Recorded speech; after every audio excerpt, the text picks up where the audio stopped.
Good morning everyone. Welcome to this program of National Science Day organized by SCRT. మనందరికీ తెలుసు February 28 national science day జరుపుకుంటున్నాం. So దీని సందర్భంగా మీ అందరికీ స్వాగతం. The national builders and the young aspiring scientist of Telangana.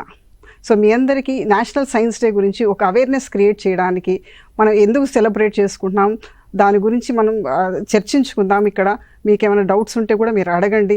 So నాతో పాటు ఇవాళ నేషనల్ సైన్స్ డే గురించి మనకి చెప్పడానికి నాతో పాటు నా పక్కన ఉన్నారు శ్రీ శ్రీ రఘునందన్ కుమార్ గారు, director planetary society of India. తర్వాత ఆ మధ్యలో ఉన్నది శ్రీ కె మధుకర్ గారు, district science officer Komarambheem Asifabad. ఆ పక్కన లాస్ట్లో చివరున్నది R Sunitha madam, SA bio science, ZPHS Mahabubabad. So మనం నేషనల్ సైన్స్ డే ఎందుకు జరుపుకుంటాం? National science day doctor CV Raman గారి ఆవిష్కరణార్థం జరుపుకుంటాం. ఎందుకు that is a rare phenomenon, Raman effect అనేది. సో దాని గురించి సింపుల్గా చెప్పాలంటే రామన్ ఎఫెక్ట్ అంటే ఏంటి అంటే వెన్ లైట్ ఫోటాన్స్, ఈ లైట్ ఫోటాన్స్ అయితే ఎప్పుడైతే మాలిక్యూల్స్ మీద పడతాయో ఈ మాలిక్యూల్స్లోని వైబ్రేషనల్ అండ్ రొటేషనల్ మోషన్ అనేది ఎక్సైట్ అవుతుంది. ఈ ఎక్సైట్ అయినప్పుడు for example specified frequency of light when it falls on ఒక ట్రాన్స్పరెంట్ సబ్స్టెన్స్ లైక్ వాటర్ కానీ లేకపోతే గ్లాస్ కానీ దాని మీద పడ్డప్పుడు లైట్ ఫోటాన్స్ ఏం చేస్తాయంటే ఈ మాలిక్యూల్స్ని రొటేషనల్ అండ్ వైబ్రేషనల్ ఎనర్జీస్ని యాక్టివేట్ చేయడం వల్ల స్కాటరింగ్ అనేది జరుగుతుంది. ఈ స్కాటరింగ్ రెండు విధాలుగా ఉంటుంది. ఒకటేమో ర్యాలిక్ స్కాటరింగ్, రెండోదేమో మనం అనుకున్న రామన్ స్కాటరింగ్. ర్యాలిక్ స్కాటరింగ్లో వేవ్ లెంత్ అనేది చేంజ్ అవ్వదు. సో ఇది స్కూల్ లెవెల్లో మీకు చాలా పెద్ద కాన్సెప్ట్ అవ్వచ్చు, కానీ సింప్లిఫై మనకు తెలిసినందుకు మన చర్చలో చాలా సింపుల్గా చెప్పుకుందాం. సో వేవ్ లెంత్ అనేది చేంజ్ అవ్వకుండా వెళ్ళే స్కాటరింగ్ని ర్యాలిక్ స్కాటరింగ్ అంటారు. ఎక్కడైతే వేవ్ లెంత్ చేంజ్ అవుతుందో దాన్ని రామన్ స్కాటరింగ్ అంటారు. Very rare phenomenon, very useful phenomenon. దీంట్లో రెండు లైన్స్ వస్తాయి ఈ రామన్ స్కాటరింగ్లో. ఒకటేమో స్టోక్స్ లైన్, ఒకటేమో యాంటీ స్టోక్స్ లైన్స్. స్టోక్స్ లైన్స్లోనూ ఎనర్జీ లాస్ ఉంటుంది, వేవ్ లెంత్ పెరుగుతుంది. యాంటీ స్టోక్స్ లైన్స్లోనేమో ఎనర్జీ గెయిన్ అవుతుంది, వేవ్ లెంత్ తగ్గుతుంది. సో ఈ రెండు లైన్స్ వల్ల మనము ఒక మాలిక్యూల్ యొక్క క్యారెక్టరిస్టిక్స్ చెప్పగలం.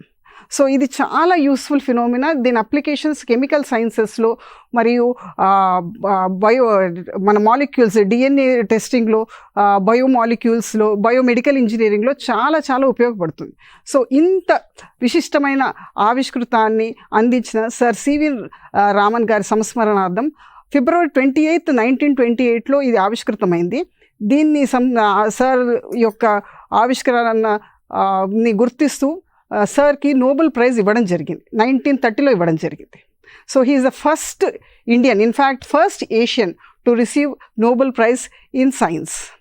సో ఈ మన తెలంగాణలో, మన జాతిలో మొత్తం అందరు యంగ్ సైంటిస్ట్ ఒక క్యూరియాసిటీ డెవలప్ చేయాలి, ఒక సైంటిఫిక్ టెంపరేజ్ డెవలప్ చేయాలి, ఒక క్వశ్చనింగ్ యాటిట్యూడ్ డెవలప్ చేయాలి, అబ్జర్వేషన్స్ ప్రతిదీ చుట్టూ ఉన్న పరిసరాలను నిశ్చితంగా అబ్జర్వ్ చేయాలి అనే సైంటిఫిక్ ధోరణిని పిల్లల్లో డెవలప్ చేయడానికి చాలా చాలా యాక్టివిటీస్ నేషనల్ సైన్స్ డేలో జరుగుతూ ఉంటాయి దేశవ్యాప్తంగా అన్ని స్కూళ్ళల్లో. సో దానికి సంబంధించి SCRT వారు ఇవాళ మనం నేషనల్ సైన్స్ డేని ఏ విధంగా జరుపుకోవాలి, సైంటిఫిక్ ఎక్స్పోజర్ ఏ విధంగా ఇవ్వాలి, దానికి ఒక భాగంగా ఇవాళ ఈ కార్యక్రమం నిర్వహించడం జరుగుతుంది. సో నాతో పాటు ఉన్న శ్రీ రఘునందన్ గారు, director planetary society of India. Sir, మనకి స్పేస్లో మనం ఇస్రో గురించి చెప్పుకుంటాం. ISRO is one of the అంటే ఫస్ట్ టాప్ 5 స్పేస్ మిషన్స్లో కంట్రీస్ అన్నిట్లో మనం ఉన్నాం ఇప్పుడు. సో ఈ స్పేస్లో ఏం జరిగింది, ఎంత బాగా మనం డెవలప్మెంట్స్ జరిగాయి, దాన్ని మన పిల్లలకి మనం ఎక్స్ప్లెయిన్ చేయగలిగితే, ఈ ఆస్పైరింగ్ సైంటిస్ట్కి ఎక్స్ప్లెయిన్ చేయగలిగితే వాళ్ళలో మంచి అంటే ఇంకా భవిష్యత్తులో వాళ్ళు సైంటిస్ట్ అయ్యి వాళ్ళు దీన్ని ఇంకా ముందుకు తీసుకెళ్లే అవకాశం ఉంటుంది. So please throw some light on the space machine. Thank you ma'am. చాలా చక్కగా మీరు నేషనల్ సైన్స్ డే ఒక విశిష్టత ఎందుకు ఏమిటి అనేది మీరు చెప్పారు మేడం. సో డెఫినెట్గా ఈ ప్రోగ్రామ్ చూసిన తర్వాత చాలామంది విద్యార్థులు రేపటి శాస్త్రవేత్తలుగా ఎదుగుతారనే మనం భావిద్దాం. సో మీరు అన్నట్టుగానే ఇవాళ నేను ఈ అంతరిక్ష రంగంలో మన భారత అంతరిక్ష సంస్థ Indian Space Research Organisation ISRO చేస్తున్న కార్యక్రమాలు, పర్టికులర్గా మూన్ మిషన్స్ గురించి నేను ఇవాళ మీకు చెప్పాలనుకుంటున్నాను. అదే కాకుండా యువికా అని చెప్పేసి ఇంకా చాలా అంశాలు ఇవాళ, అదే కాకుండా ఒక గ్రహణం కూడా మనకి ఉంది. So March 3న. సో ఇవన్నీ కూడా నేను ఒక పవర్ పాయింట్ ప్రజెంటేషన్ రూపంలో I like to explain. So ముందుగా చూస్తే ఇప్పుడు ఈ యొక్క కార్యక్రమాన్ని ఇవాళ మనం అందరం కూడా ఈ SCERT వారు ఆధ్వర్యంలో ఈ కార్యక్రమం జరుగుతూ ఉంది. సో బేసికల్గా నేషనల్ సైన్స్ డేకి ఎవ్రీ ఇయర్ ఒక థీమ్ ఉంటుంది. సో ఇప్పుడు మనం చూస్తే ఈ సంవత్సరం ఒక థీమ్ వచ్చేసి ఏంటంటే అండి, women in science catalysing Viksit Bharat. అంటే ప్రతి సంవత్సరం ఒక థీమ్ ఉంటుంది. సో ఈ సంవత్సరం పర్టికులర్గా ఈ యొక్క విజ్ఞానంలో మహిళల పాత్ర, మహిళా శాస్త్రవేత్తల్ని మనం ఎలా ఇన్స్పైర్ చేయాలనే ఒక ఉద్దేశంతో ఈ థీమ్ని ఇవ్వడం జరిగింది మేడం ఈ సంవత్సరం. సో అదే కాకుండా ఇది క్యాటలైజింగ్ వికసిత్ భారత్, అంటే వికసిత్ భారత్ అనేది గవర్నమెంట్ ఆఫ్ ఇండియా ఒక ప్రోగ్రామ్ 2047 కల్లా ఉంది. అదేవిధంగా తెలంగాణ కూడా మనం చూస్తే మన రాష్ట్రం కూడా ఈ తెలంగాణ రైజింగ్ 2047 అని కూడా మనం పెట్టుకుని ఉన్నాం. సో డెఫినెట్గా ఈ యొక్క వికసిత్ భారత్ వైపు మనం అడుగులు వేయాలి అంటే ఖచ్చితంగా ఈ యొక్క విజ్ఞాన రంగంలో విద్యార్థుల్ని మనం ఎంకరేజ్ చేయాల్సిన అవసరం చాలా ఉందని మనం చెప్పుకోవచ్చు. సో ఇప్పుడు ఒకసారిగా మనం చూస్తే ఇలా మీరు గవర్నమెంట్ ఆఫ్ ఇండియా వెబ్సైట్లో డిపార్ట్మెంట్ ఆఫ్ సైన్స్ అండ్ టెక్నాలజీలో వారు ఈ థీమ్ని గురించి వారు ఎక్స్ప్లెనేషన్ ఇచ్చి కొన్ని విజువల్స్ కూడా అక్కడ పెట్టున్నారండి. సో అదే కాకుండా ఇది URSC మీకు బెంగళూరులో ఉంటుంది, ఇస్రో సంస్థ. వారు కూడా ఈ నేషనల్ సైన్స్ డేకి సందర్భంగా ఈ యొక్క పోస్టర్ని వారు తయారు చేయడం జరిగింది. సో ఇక్కడ మనం చూస్తూ ఉన్నాం ఏ రకంగా మహిళా వ్యోమగామి అంతరిక్షంలో ఫ్యూచర్లో ఎలా ఉంటుంది అని చెప్పేసి ఇందులో ఆ విజువల్లో మనకు అర్థమవుతుంది. అయితే ప్రస్తుతం మనం చూస్తూ ఉన్నాం, అంటే నా ప్రజెంటేషన్లో గగన్యాన్ గురించి చెప్పినప్పుడు మీకు చెప్తాను, ప్రస్తుతం ఇందులో మెన్నే ఉన్నారండి, అంటే మగవాళ్ళే ఉన్నారు. అయితే మహిళా వ్యోమగాములు లేరు.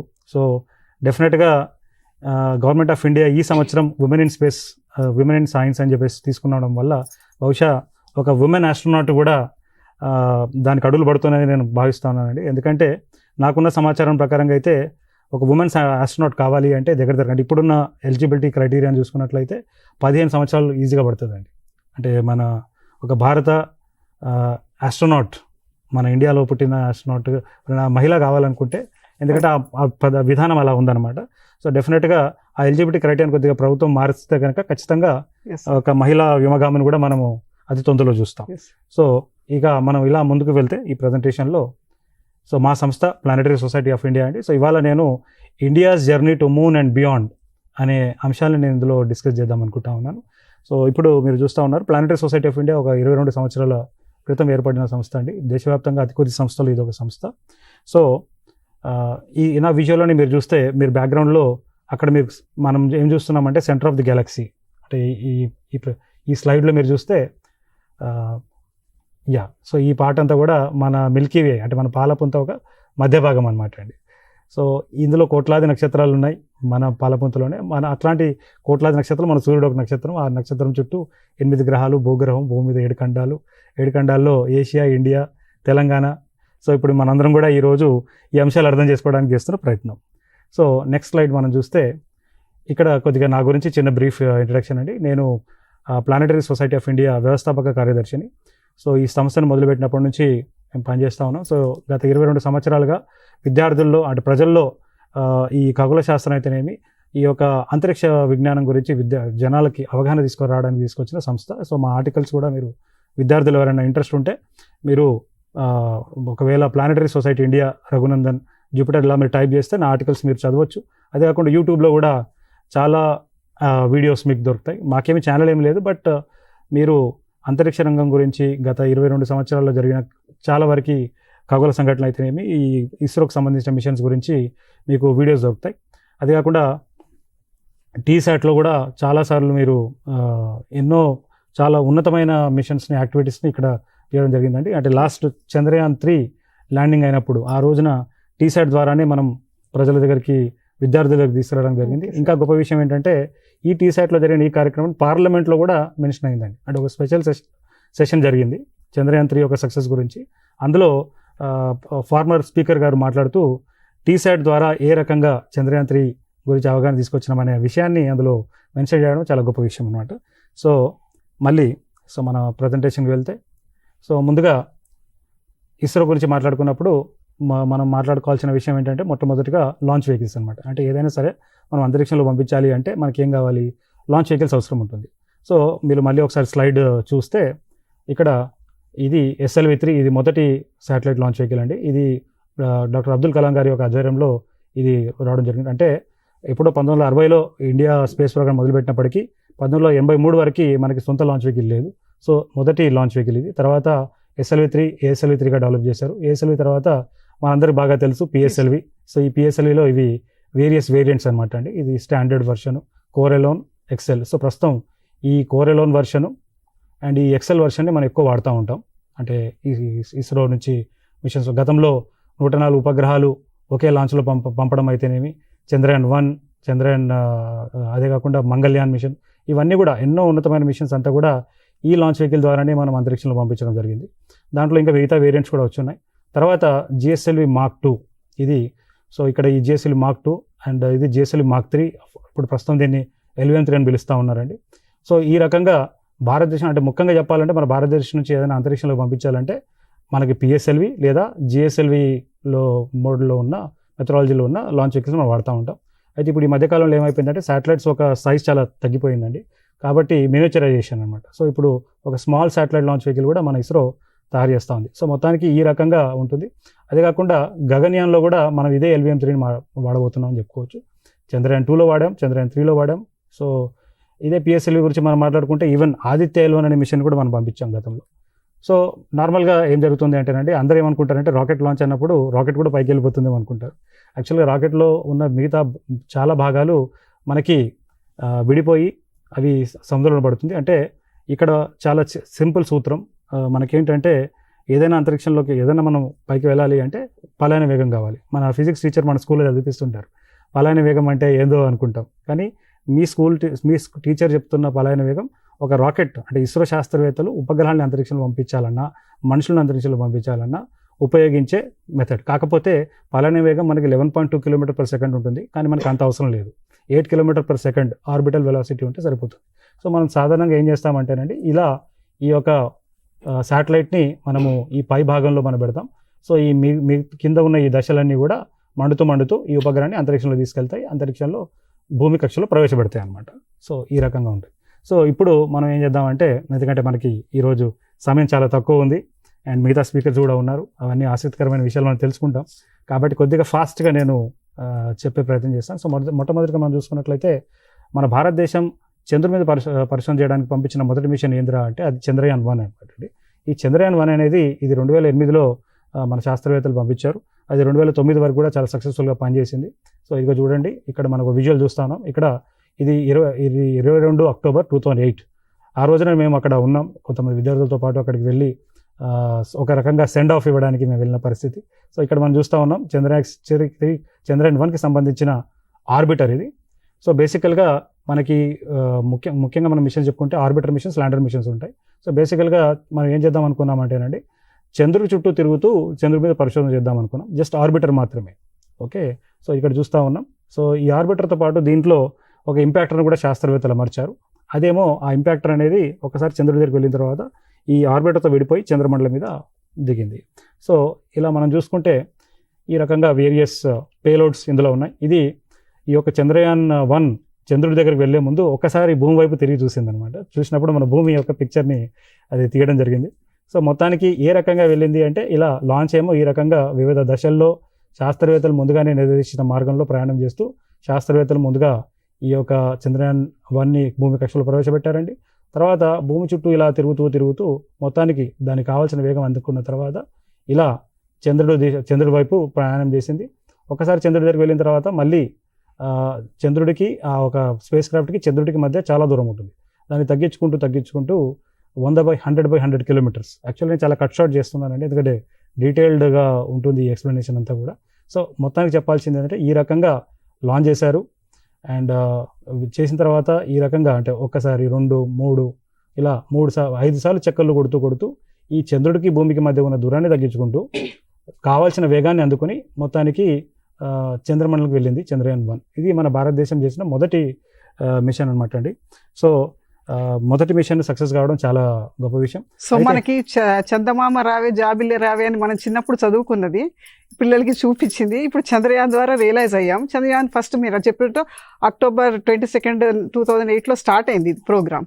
సో దాని ద్వారా మనం చంద్రుడిలో ఏమేమి ఉన్నాయో కనుక్కున్నాం. ఏమి ఉన్నాయని కనుక్కున్నాం. మనం ఏం తెలిసింది? ఫస్ట్ ఆర్బిటర్ వెళ్ళింది. అవునండి, కక్షలోకి. అవును. ఏం తెలుసుకుంది అంటే బేసికల్గా ఏమైందంటే, అసలు ఇది ప్రయోగం చేసేటప్పుడే చాలా వరకు క్రిటిసిజం వచ్చింది. ఎందుకు భారతదేశం చంద్రుడి మీద పరిశోధన చేయాలి, నాసా వాళ్ళు ఆల్రెడీ చంద్రుడి మీద దిగారు కదా, వాళ్ళు దిగి కనుక్కోలేనిది మేము కేవలం చుట్టూ తిరిగాం అనుకుంటారు అని చాలా వరకు అవహేళన చేసిన పరిస్థితి ఉన్నది. అయినప్పటికీ మనం ఎప్పుడు కూడా మన భారతదేశం ఒక స్పేస్ ప్రోగ్రామ్ ఏంటంటేనండి, దైనందిన జీవితంలో సామాన్య మానవుడి జీవితాన్ని మెరుగుపరచడం అనేది మన ఇస్రో ఒక మూల మోటో అనమాట. అంటే ఏది చేసినా చంద్రమండలం మిషన్ పంపించిన హ్యూమన్ వెల్ఫేర్ అనేది మనకు కోర్లో ఉంటుంది. సో ఇందులో ఏం జరిగింది అంటే ఈ చంద్రయాన్ 1లో మొట్టమొదటిసారి విశ్వానికి ఒక కొత్త నిజం తెలిసిందండి. ఏమిటా నిజం అంటే చంద్రుడి మీద నీరుంది అనేది ధృవీకరణ కావడానికి కారణం చంద్రయాన్ 1 జరిగిందనమాట. సో ఒకవేళ చంద్రయాన్ 1 పంపించకపోతే ఇంకా చాలా రోజుల వరకు మనకి అసలు చంద్రుడి మీద నీరు ఉందనేది ధృవీకరణ అయ్యేది కాదు. సో ఇది ఈ విశ్వానికి ఒక కొత్త నిజాన్ని మన భారతదేశం చంద్రయాన్ 1లోనే ఇవ్వడం జరిగింది. సో మొత్తానికి చంద్రయాన్ 1లో ఇంకో విశిష్టత ఏమిటంటే ఎవరు వెళ్ళని ప్లేస్కి, అంటే దక్షిణ ధృవభాగం మీద మీరు ఒకవేళ చూసినట్లయితే ఈ వ్యోమగాములు ఎవరైతే అమెరికన్స్ కానీ అమెరికన్స్ ఎవరైతే వెళ్ళారో ఆ రష్యన్ మిషన్స్ ఏవైతే వెళ్ళాయో మోస్ట్లీ ఈ యొక్క చంద్రుడి యొక్క భూమధ్య రేఖలో మాత్రమే దిగిన పరిస్థితి అండి. ధ్రువ ప్రాంతాలలో ఎక్కువ జరగలేదు. సో దక్షిణ ధ్రువ భాగంలో ఎవరు వెళ్ళని ప్లేస్కి మన భారతదేశం చంద్రయాన్ 1లోనే వెళ్ళడం అంటే పర్టికులర్గా సదర్న్ పోల్. సో తర్వాత ఇది ఇలా జరిగిన తర్వాత మేము అప్పట్లో చంద్రయాన్ 1కి సంబంధించిన మొదటి యానివర్సరీని కూడా మేము మా సంస్థ సెలబ్రేట్ చేయడం జరిగిందండి. ఎవ్రీ ఇయర్ కూడా ప్రయత్నం చేస్తూ ఉంటాం. సో తర్వాత ఆల్మోస్ట్ ఎన్నో సంవత్సరాలు, ఒక 10 సంవత్సరాల తర్వాత, అంటే 2008లో ఈ లాంచ్ జరిగితే చంద్రయాన్ 2 అనేది మళ్ళీ మన శాస్త్రవేత్తలు 2019లో చేపట్టడం జరిగింది అనమాట. సో ఈ చంద్రయాన్ 2లో ఏం చేశామంటేనండి, ఇట్స్ ఒక ఆర్బిటర్, ల్యాండర్ అండ్ రోవర్ అనమాట. అంటే చంద్రయాన్ 1లో ఏం చేసాము, కేవలం చంద్రుడి చుట్టూ తిరుగుతూ పరిశోధన చేద్దాం అనుకున్నాం. చంద్రయాన్ 2లో మనం ఏం చేద్దాం అనుకున్నామంటే చంద్రుడి చుట్టూ తిరగాలి, చంద్రుడి మీద ఒక ల్యాండర్ దిగాలి, ల్యాండర్ దిగిన తర్వాత అందులో నుంచి ఒక రోవర్ బయటికి రావాలి. సో ఇది దీని యొక్క ప్లాన్ అనమాట. సో మొత్తానికి ఏం జరిగింది, ఇందులో ఏం చేశామంటే ఇందాక మనం చూసాం చంద్రయాన్ 1 PSLV లాంచ్ వెహికల్ని వాడితే చంద్రయాన్ 2లో మనం ఏం చేసామంటే LVM-3 అంటే GSLV ఏదైతే క్రయోజెనిక్ ఇంజన్తో ఉంటుందో అప్పర్ స్టేజ్ దాంతో కూడిన ఒక లాంచ్ వెహికల్ మనం యూజ్ చేయడం జరిగిందనమాట. సో మొత్తానికి ఇదిగో చూడండి, ఇలా అంటే మనకి యాక్చువల్గా సార్ మనం ఈ శాటిలైట్స్ ఇవన్నీ ఉంటాయి కదా, ఎక్కడ ఉంటాయి అని చూస్తే ఇక్కడ ఈ యొక్క లాంచ్ వెహికల్ రాకెట్లో పై భాగంలో ఉంటాయి అనమాట. మిగతా ఇదంతా కూడా ఇంధనంతో ఉంటుంది. ఇవన్నీ కూడా ఇంధనం మండుతూ ఇవి కక్షలోకి తీసుకెళ్లాలన్నమాట. సో ఇక్కడ చూడండి, ఇది విక్రమ్ ల్యాండరు, ఇది ఆర్బిటర్, చంద్రయాన్ 2కి సంబంధించిన ఆర్బిటర్. అయితే ఈ విక్రమ్ ల్యాండర్ లోపల ప్రజ్ఞాన్ రోవర్ ఉందన్నమాట అండి. ఒక్కసారి ఇవి రెండు కూడా కలిసి, ఈ రెండు మిషన్స్ కూడా ఈ రెండు ల్యాండర్ అండ్ ఆర్బిటర్ కలిసే ఇలా ప్లేస్ అయి ఉన్నాయి. ఇది కక్షలోకి చేరుకున్నాయి. తర్వాత కక్షలో చేరుకున్న తర్వాత అక్కడ నుంచి చంద్రుడి దాకా ప్రయాణం చేసి చూస్తున్నారు కదా ఇక్కడ ఎలా ఇది లాంచ్ అయిన పరిస్థితి. ఒక్కసారి లాంచ్ అయ్యి కక్షలో ప్రవేశపెట్టిన తర్వాత ఇలా భూమి చుట్టూ చక్కర్లు కొడుతూ మెల్లమెల్లంగా దాని వేగాన్ని పెంచుకోవడం, దాని కక్షను కూడా పెంచుకొని చంద్రుడికి భూమికి మధ్య ఉన్న దూరాన్ని తగ్గించుకుంటూ ఇది ప్రయాణం సాగిందనమాట అండి. సో మొత్తానికి ఇలా కావాల్సిన వేగం అందిన తర్వాత ఇది ఇలా మీకు చంద్రుడి వైపు దిశ వైపు వెళ్తుంది. అయితే వెళ్ళిన తర్వాత ఏమవుతుందంటే ఇక్కడ ఒక పెద్ద ఛాలెంజ్ ఏంటంటే, ఇక్కడ ఇప్పటిదాకా భూమి చుట్టూ ఉన్న ఈ యొక్క దానిని చంద్రుడి కక్షలోకి ప్రవేశపెట్టారు. ఇక్కడ సుదూర అంతరిక్షంలో చంద్రుడి దగ్గర ఉన్న ప్రవేశపెట్టాలి. సో అక్కడ చంద్రుడు దానికి ఒక గురుకర్షణ, దానికి ఒక గ్రావిటీలో ఇది దాన్ని లాక్ చేస్తారు ఇక్కడ శాస్త్రవేత్తలు. సో అప్పుడు ఏమవుతుంది, ఇలా మీకు ఈ యొక్క చంద్రయాన్ 2 అనేది తిరుగుతూ మొదలుపెట్టింది. అయితే ఇక్కడ చూడండి, ఈ పాయింట్ నుంచి ఈ పాయింట్ వరకు చంద్రుడికి 5000 కిలోమీటర్లు. సో ఇక్కడ శాస్త్రవేత్తల టార్గెట్ ఏమిటంటే 100/100 కిలోమీటర్ టార్గెట్ తీసుకురావాలి. అంటే మనం ఏం మాట్లాడుకుంటున్నామండి, భూమి నుంచి 4 లక్షల కిలోమీటర్ దూరంలో ఉన్న ఒక ఉపగ్రహాన్ని మనము భూమి నుంచి ఆపరేట్ చేస్తూ దాన్ని ఇన్స్ట్రక్ట్ చేస్తున్నాం. అంటే మన భారతీయుల మేధస్సు ఏ రకంగా మనం, అంటే ఇదంతా కూడా అంటే మన ఎర్త్ ఆర్బిట్ లో ఉండి మనం చంద్రుడి ఆర్బిట్ కంట్రోల్ చేస్తాం. ఎందుకంటే అప్పుడప్పుడు మన ఇంట్లో ఉన్న రిమోటే సరిగ్గా పనిచేయదు. సో ఎక్కడో దూరం చంద్రుడి దగ్గర ఉన్న ఒక చంద్రయాన్ 3ని మనం ఇక్కడ నుంచి గైడ్ చేస్తున్నాం, రిమోట్ చేస్తున్నాం. అది కాకుండా మొదటగా 5000 కిలోమీటర్లు, 5 నుంచి 3000, 2000, 1000 అట్లా 100/100 కిలోమీటర్ని అనేది శాస్త్రవేత్తలు ఇందులో చేయాలనుకున్నారనమాట. కాకపోతే అన్ఫార్చునేట్గా ఏమైందంటే అన్నీ సక్రమంగా జరిగింది, కానీ ఆల్మోస్ట్ ఫైనల్ అంటే 2.5 కిలోమీటర్స్ దూరంలో ఉన్నప్పుడు ఒక సమస్య రావడం వల్ల విక్రమ్ ల్యాండరు వెళ్ళి క్రాష్ అయ్యిందనమాట. సో అది చాలా బాధాకరంగా జరిగింది. బట్ అప్పటికి చంద్రయాన్ 2లో ఆర్బిటర్ ఇప్పటికీ పనిచేస్తుంది. ఇప్పటికీ అది చంద్రుడి చుట్టూ తిరుగుతూనే ఉంది. చాలా విలువైన సమాచారం ఫైండింగ్స్ అన్ని ఇస్తానే ఉందండి. కాకపోతే అందులో ఉన్న ల్యాండర్ మాత్రం అది చాలా వేగంగా వెళ్ళి చంద్రుడిని ఢీకొట్టడం జరిగింది. అయితే మన శాస్త్రవేత్తలు ఏమాత్రం బాధపడకుండా మళ్ళీ ప్రయత్నం చేస్తే ఫెయిల్ అనేది ఫస్ట్ అటెంప్ట్ ఇన్ లెర్నింగ్ అని హార్ష్ ల్యాండింగ్ కాస్త నెక్స్ట్ టైం కి సాఫ్ట్ ల్యాండింగ్ అయిందా? అవునండి. అంటే మన టీచర్స్ ఎప్పుడూ చెప్తుంటారు, failures are stepping stones for success. అంటే మీరు మీ ఎగ్జామ్లో కానీ ఎక్కడ జీవితంలో ఎక్కడ ఫెయిల్ అయినా కూడా మనం బాధపడనక్కర్లేదు. అది మనము మన ముందుకు వెళ్ళడానికి ఒక తొలిమెట్టులాగా తీసుకోవాలి అని చెప్తుంటారు. అయితే అదే జరిగింది చంద్రయాన్ 3లో. చంద్రయాన్ 3లో ఏం చేశారంటేనండి, ఇక్కడ మళ్ళీ ఆర్బిటర్ని ప్రత్యేకంగా ఏమీ తయారు చేయలేదు శాస్త్రవేత్తలు. ఆర్బిటర్ ప్లేస్లో ప్రొపల్షన్ మాడ్యూల్ని తీసుకున్నారు. ఇది ప్రొపల్షన్ మాడ్యూల్ అనమాట అండి. అండ్ ఇది దాని ఒక ల్యాండర్. ఈ ల్యాండర్ లోపల మీకు ఇక్కడ చూడండి రోవర్ కనిపిస్తుంది ఇది చిన్నగా. సో ఇది రోవర్ ఇది. సో మొత్తానికి ఇది శాస్త్రవేత్తలు తయారు చేసుకున్న తర్వాత ఇలా లాంచ్ అయ్యింది. అంటే లాంచ్ అయ్యే సమయంలో మీరు చూడండి ఇక్కడ విద్యార్థులు చాలా క్లియర్ కట్గా ఏ రకంగా శాస్త్రవేత్తలు ఈ యొక్క విక్రమ్ ఈ ప్రొపల్షన్ మాడ్యూల్ ఈ ల్యాండర్ని ఎలా వారు అమర్చారు ఒక దగ్గరలో.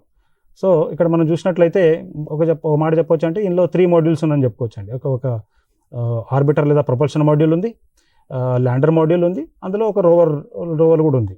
ఓకే, సో ఈ విధంగా మనము ఈ యొక్క చంద్రయాన్ 3ని మనము ఇలా అమర్చి పంపించాం.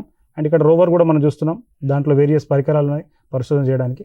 సో బేసిక్గా పిఎస్ఎల్విలో మీకు 4 స్టేజ్లు ఉంటాయి, జిఎస్ఎల్విలో 3 స్టేజ్లు ఉంటాయి అనమాట అండి. సో ఇది మొదటి స్టేజ్ ఈ స్టాప్ ఆన్ బూస్టర్స్, మళ్ళీ ఇది దాని కోర్ స్టేజ్, తర్వాత ఇది మీకు అప్పర్ స్టేజ్ మీకు ఇక్కడ ఉంది. ఇక్కడ ఈ యొక్క క్రయోజనిక్ ఇంజిన్, ఇక్కడ మీకు ఈ యొక్క విక్రమ్ ల్యాండర్ మీకు ఇందులో అమర్చి ఉందన్నమాట. సో మొత్తానికి శాస్త్రవేత్తలు ఈ రకంగా అంటే ఏ రకంగా మనము చంద్రమండలంకి చంద్రయాన్ 3లో వెళ్ళామంటే చూడండి ఇక్కడ ఈ విజువల్లో మనకి ఎక్స్ప్లెయిన్ అవుతూ ఉంది.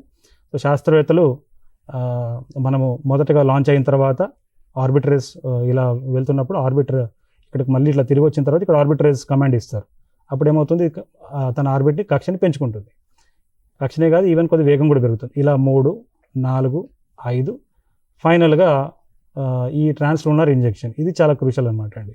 సో ఇక్కడ నుంచి ఇక్కడ దాకా మీకు ఈ యొక్క మూన్ యాక్చువల్ జర్నీ అనేది మీకు మొదలవుతుంది. సో మళ్ళీ ఇక్కడికి వెళ్ళిన తర్వాత భూమి యొక్క గ్రావిటేషనల్ పుల్ నుంచి బయటకు వచ్చేస్తుంది ఎస్కేప్ వెలాసిటీతో. అంటే ఇది ఎస్కేప్ వెలాసిటీ కాదండి, orbital velocity and escape velocity మరీ దూరం వెళ్ళిపోతాం. సో ఇందులో ఏంటంటే ఆల్మోస్ట్ 8 km/s. ఇంకా చెప్పాలి అంటే ఎర్త్ స్పియర్ ఆఫ్ ఇన్ఫ్లుయెన్స్ అని ఉంటుందండి. ఎర్త్ స్పియర్ ఆఫ్ ఇన్ఫ్లుయెన్స్ ఉంటుంది, మూన్ స్పియర్ ఆఫ్ ఇన్ఫ్లుయెన్స్ అని ఉంటుంది అనమాట. సో మొత్తానికి ఇక్కడ అంటే ఇది moon sphere of earth sphere of ఇన్ఫ్లుయెన్స్లోనే ఉంది. కాకపోతే దీని ఒక ట్రాజెక్టరీ ఎలా ప్లాన్ చేసాము అంటే చంద్రమండలం వైపు వెళ్ళడానికి. కానీ మీరు మిగతా దేశాలు చూస్తే 4 రోజుల్లో చేస్తారు, మనకెందుకు 15 రోజులు పడుతుంది 30 రోజులు పడుతుంది అని మనం చూసుకున్నట్లయితే, ఎందుకంటే మన దగ్గర అంత పవర్ఫుల్ వెహికల్ లేదు. అండ్ ఇంకోటి మనం చాలా తక్కువ కాస్ట్లో చేద్దాం అనుకుంటామండి ఇప్పుడు కూడా. కానీ ఫైనల్గా మీరు చూస్తే ఇక్కడ నుంచి అంటే ఈ ప్రాంతం నుంచి ఏదైతే ఉందో ఇది 4 రోజులే పడుతుంది యాక్చువల్గా ఈ జర్నీ. సో మొత్తానికి ఆ వేగాన్ని మాత్రం శాస్త్రవేత్తలు అంచెలంచెలుగా పుంజుకొని ఇలా వెళ్తారు. సో ఒకసారి వెళ్ళిన తర్వాత ఫైనల్ ఆర్బిట్ ఏంటంటే 100/100 km చేయాలి. అయితే అక్కడికి వెళ్ళిన తర్వాత మళ్ళీ ఏమవుతుంది, ఇక్కడ నుంచి ఇక్కడ దాకా 5,000, 3,000, 2,000 అట్లా 1000, మళ్ళీ 100/100.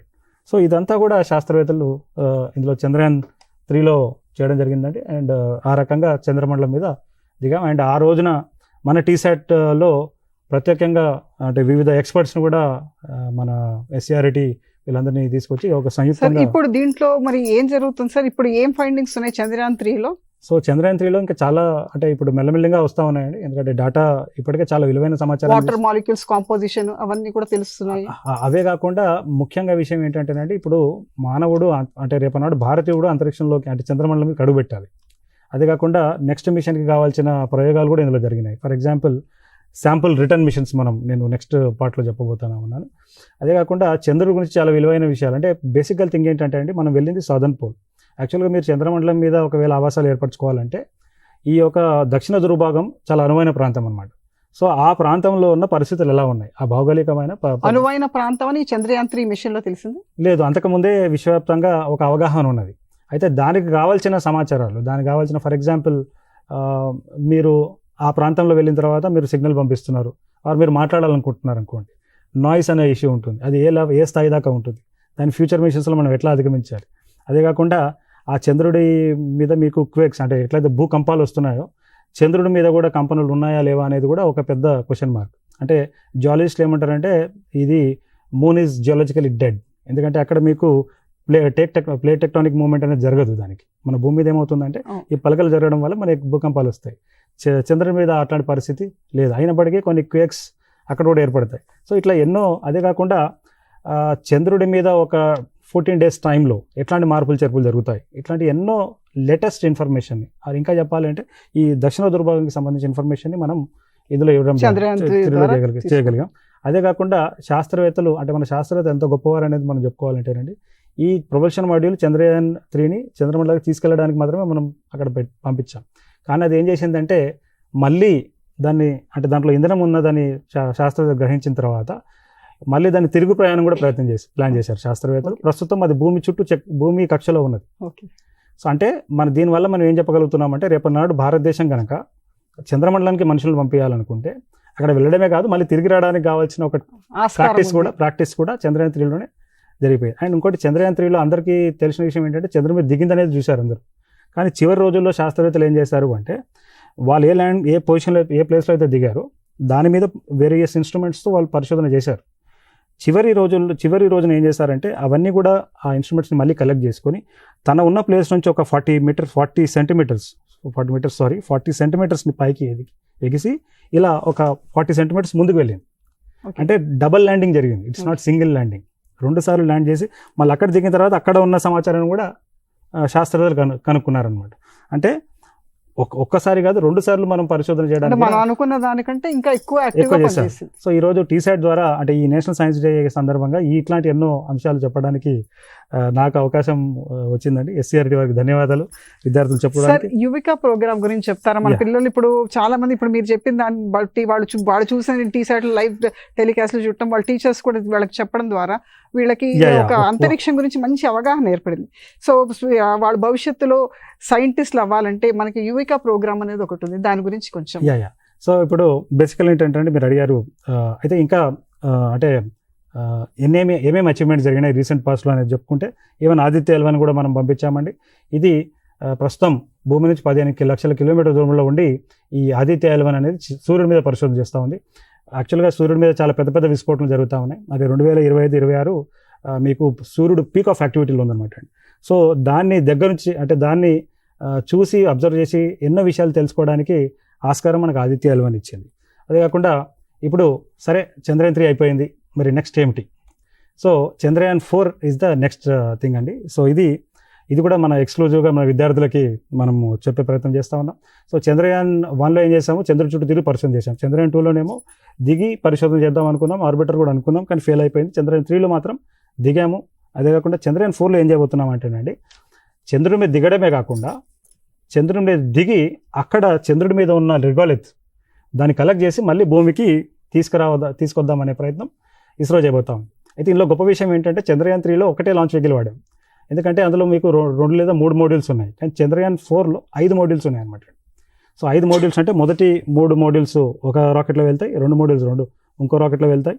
తర్వాత ఒక్కసారి వెళ్ళిన తర్వాత ఈ 5 అటాచ్ అయిపోయి చంద్రమండలం దాకా వెళ్ళి సో మీకు చూపిస్తాను. సో చంద్రమండలం దాకా వెళ్ళిన తర్వాత ఇందులో ఒక 3 మోడ్యూల్స్ చంద్రం మీద దిగిన తర్వాత అక్కడ సాయిల్ని కలెక్ట్ చేసుకొని ఆ అసెండింగ్ మోడ్యూల్ మళ్ళీ వెనక్కి వస్తుంది. అండ్ మేము చెప్పాను కదా 5 ఉంటాయని, అందులో 2 ఆర్బిట్లో తిరుగుతూ ఉంటుంది అనమాట. సో ఆర్బిట్కి వచ్చి అసెంటర్ కనెక్ట్ అవుతుంది. సో ఇలా మొత్తానికి సింపుల్గా చెప్పాలంటే చంద్రయాన్ 4లో ఇది ఎప్పుడు లాంచ్ అవుతుంది సార్? అసలు చంద్రయాన్ 4 మనకి 2028 కల్లా చేయాలనుకుంటున్నారు శాస్త్రవేత్తలు.